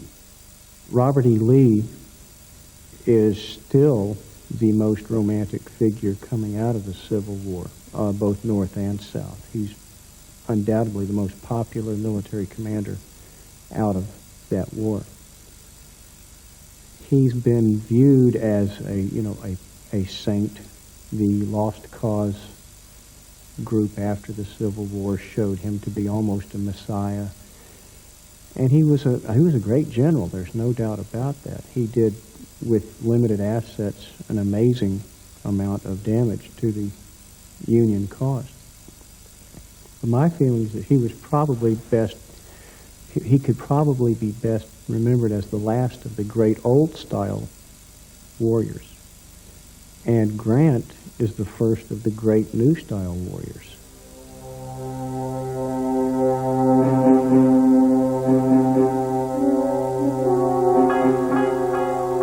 Grant based himself with the section of the Union Army commanded by General Meade that was stationed between Washington and Richmond, and which Grant had detailed to head south to confront Lee. The army of 120,000 men was to cross the Rapidan River and by heading for Richmond draw Lee and his 60,000 troops into battle. Grant, having crossed the river, had no choice but to march through an area of dense forest known as the Wilderness. He hoped to clear the area before Lee arrived. But Grant was willing, if necessary, to fight him, even here. Grant intended to keep fighting until the war was won. Preparations were the key to maintaining what could be a long campaign.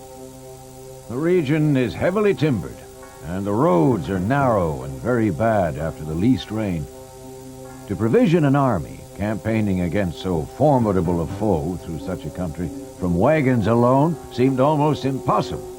System and discipline were both essential to its accomplishment. He is absolutely efficient in the logistical preparations he makes for this campaign. He's not going to move off, despite the pressures he is receiving from Washington, until he was ready, got the right supplies ready, the right forms of wagon trains and what have you to support his army. Therefore, it is sheer careful preparation of his campaign, which I also think marks him as a great commander at this stage. By May 1864, he was ready.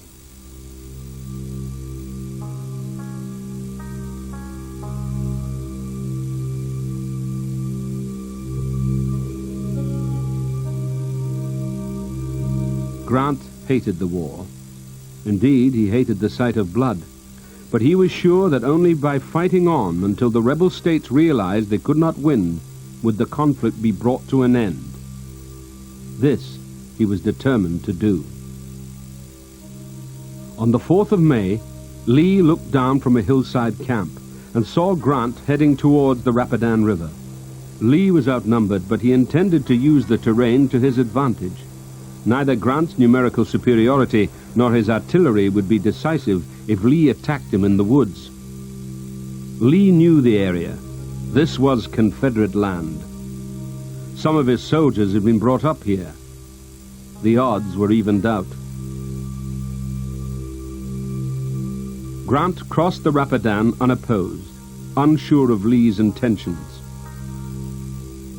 It was impossible to get through the wilderness in one day because of his long, slow train of supply wagons. He was forced to stop overnight.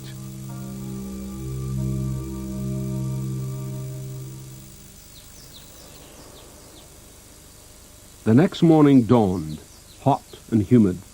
Grant ordered the advance to continue. Meanwhile, Lee's armies were closing in. If attacked, Grant had no plans for elaborate tactical deployments. He would rely on brute force. Grant is, in fact, the basis of American military doctrine. It's not very subtle. It's kind of in-your-face military operations. Find them, fix them, destroy them, and get it over with.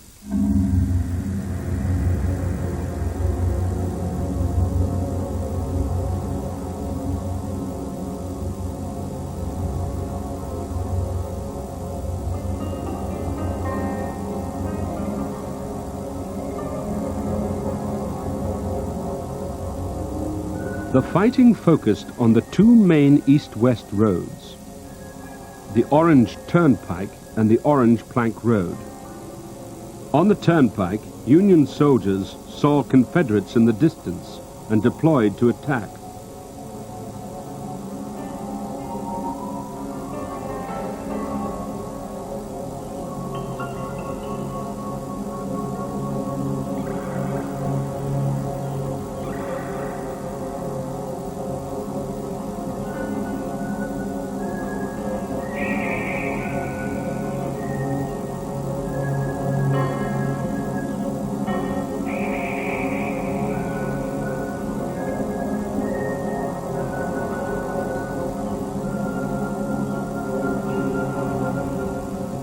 Meanwhile, Union cavalry along the southern plank road had been confronted by a large force of Confederate infantry. Grant's men beat a hasty retreat. It was a wrestle as blind as at midnight, a gloom that made maneuvers impracticable, a jungle where regiments stumbled on each other and on the enemy in turns, firing sometimes into their own ranks, and guided often only by the crackling of the bushes or cheers and cries that rose from the depths around.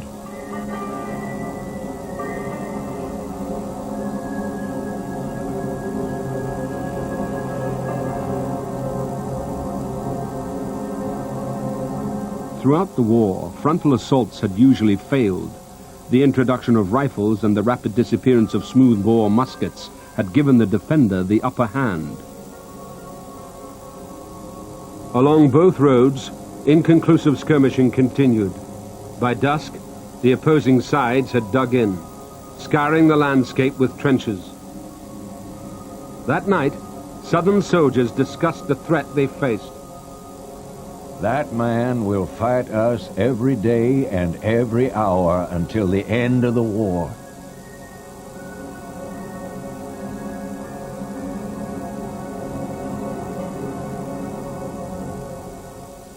Grant is interesting to watch during the Wilderness Campaign, mostly for what he doesn't do. He doesn't ride through the front lines. He doesn't live up to the old traditional way of leading troops by waving his saber and yelling forward. And he's obviously not out to show personal courage and try to enhance any kind of personal reputation here. He is the more modern soldier in that he directs from the rear. He allows his field commanders to fight the battle in the field. He stands back, he takes in all the information that's coming from different parts of the battlefield, and he redeploys where necessary, he pulls back where necessary, he orders advances where the opportunity offers itself. He is a very modern commander in that regard. He is directing from the rear. They used to say, when that war began, that an army commander leads from the front. Grant rewrites that script a bit. He was a man with, like Wellington, with an extraordinary eye for ground, an extraordinary memory for maps. His staff always commented on that. An extraordinary memory for detail. And yet at the same time, he was able to dismiss irrelevant detail and to concentrate his mind on the very essence of the task, the problem, the situation, and as a result issue a very clear direction to his subordinates as to what was required of them. He had a genius for war, there is no question of that. His order for the next day's fighting was typically to the point. If any opportunity presents itself for pitching into a part of Lee's army, do so.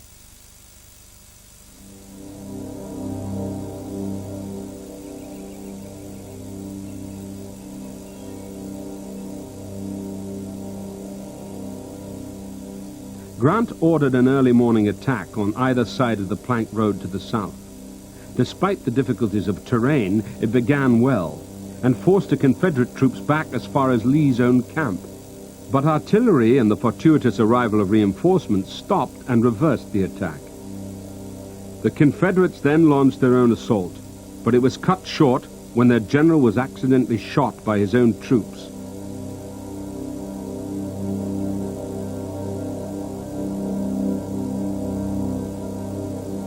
At 3 p.m., Grant ordered an offensive, but the ground was simply too difficult to cross with any speed or cohesion.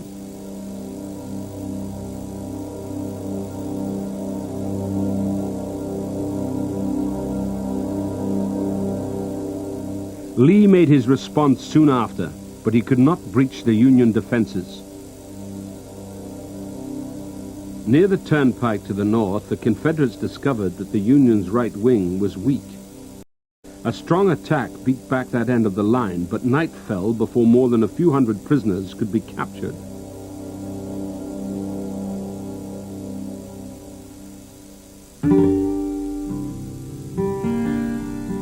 By the next day, the 7th of May, Grant felt the battle had run its course.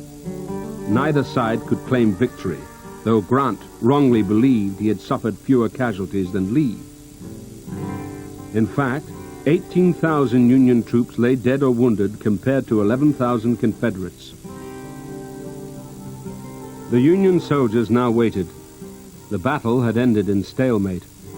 Would this advance on the Confederate capital conclude, like previous attempts, in a retreat to Washington?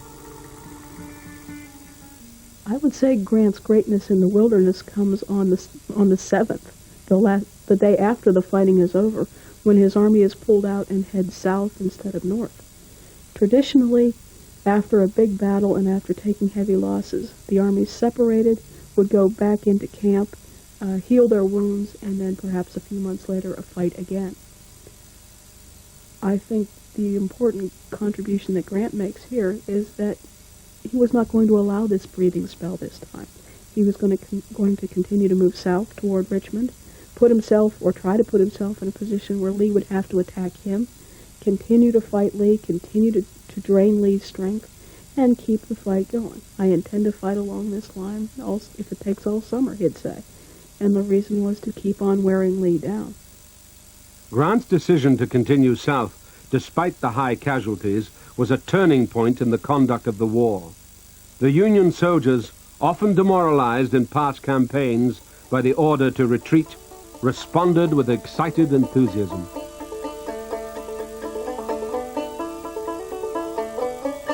Soldiers, weary and sleepy after their long battle, with stiffened limbs and smarting wounds, now sprang to their feet, forgetful of their pains, and rushed forward to the roadside.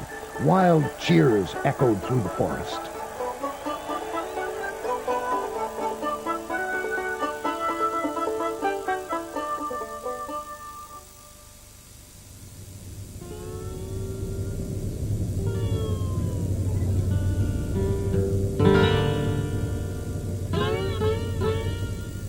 Grant allowed no respite.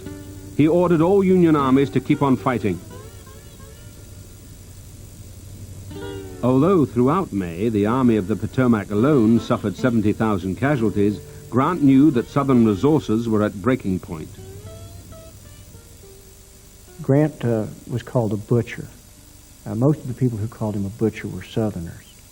Different people who study the numbers and proportions of casualties have shown very effectively that in all of his battles that he fought, Grant lost maybe a total of about 9% of his army. On the other hand, Robert E. Lee is up above 20% casualties. And when you recognize the difference in the numerical numbers of those casualties, you find out that in real numbers of thousands of soldiers, Grant lost many, many fewer thousands of soldiers than did Robert E. Lee. And just from a practical point of view, Lee couldn't afford to lose that many people. And so who's the butcher?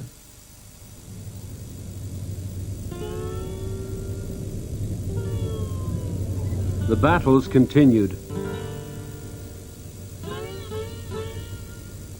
Lee was so tied down by Grant's persistent offensives that he couldn't send help to Atlanta, which fell to Sherman in September 1864, just in time for the northern states' presidential election.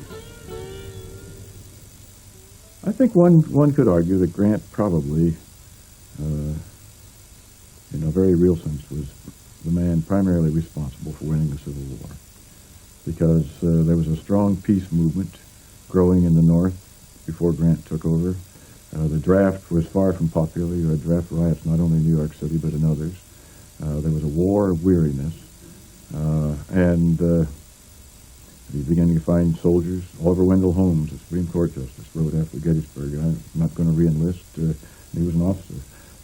We can't beat these fellows. Grant gave them the determination to do that. He infused the Army with his determination. And if it had not been for, this is my view, if it had not been for Sherman's capture of Atlanta and Sheridan's victories in the Shenandoah Valley, just weeks before the election, I think that Lincoln might well not have been reelected. His opponent was General McClellan, now out of the Army, running on a peace compromise platform. So I think we were much closer in 1864 to not winning that war than most people now would readily assume. Grant and Lee continued to fight until the ruined Confederate capital fell on April 2nd, 1865.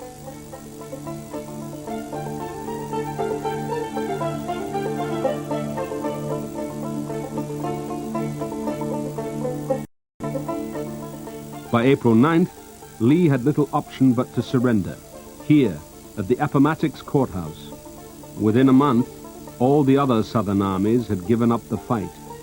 The war was over.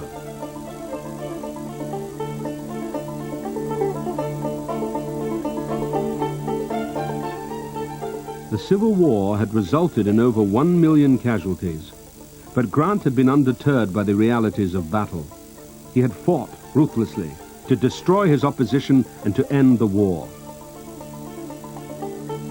Grant had seen warfare for what it was, no longer the province of professional armies, but entire nations, no longer reliant on brilliant tactics, but on persistent, determined strategy. Grant's influence on the course of history was simply in the fact that he won this war. If the Union had lost this war, certainly the history of the United States would be very different. In fact, there might be the history of the United States and the Confederate States.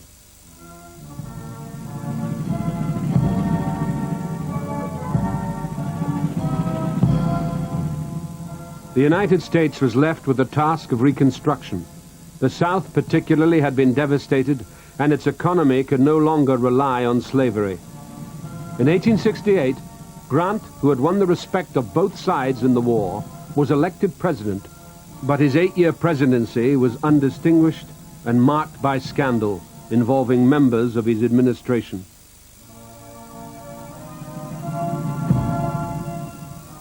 In the year before his death, he wrote his memoirs, considered to be one of the finest pieces of American literature.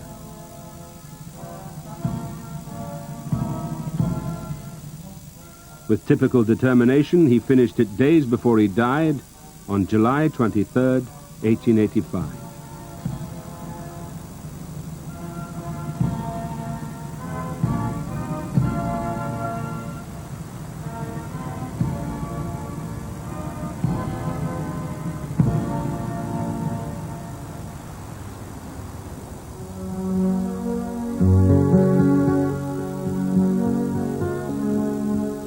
Ulysses S. Grant could easily have remained an unknown and undistinguished small-town businessman, but war provided the opportunity for him to prove himself.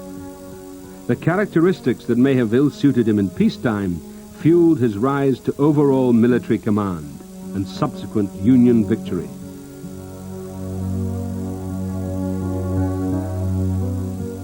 He has established his name in American history as both a president and as a writer, but above all, he is remembered as a great commander.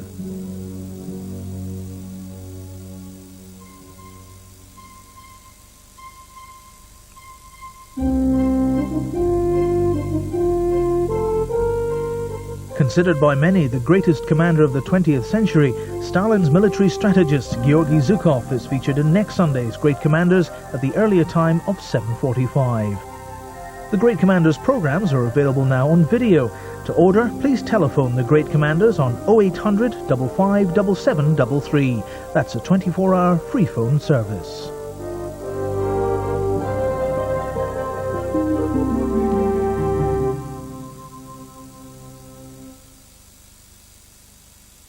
Outstanding theatre in 2 adaptations from Chekhov. Sir John Gielgud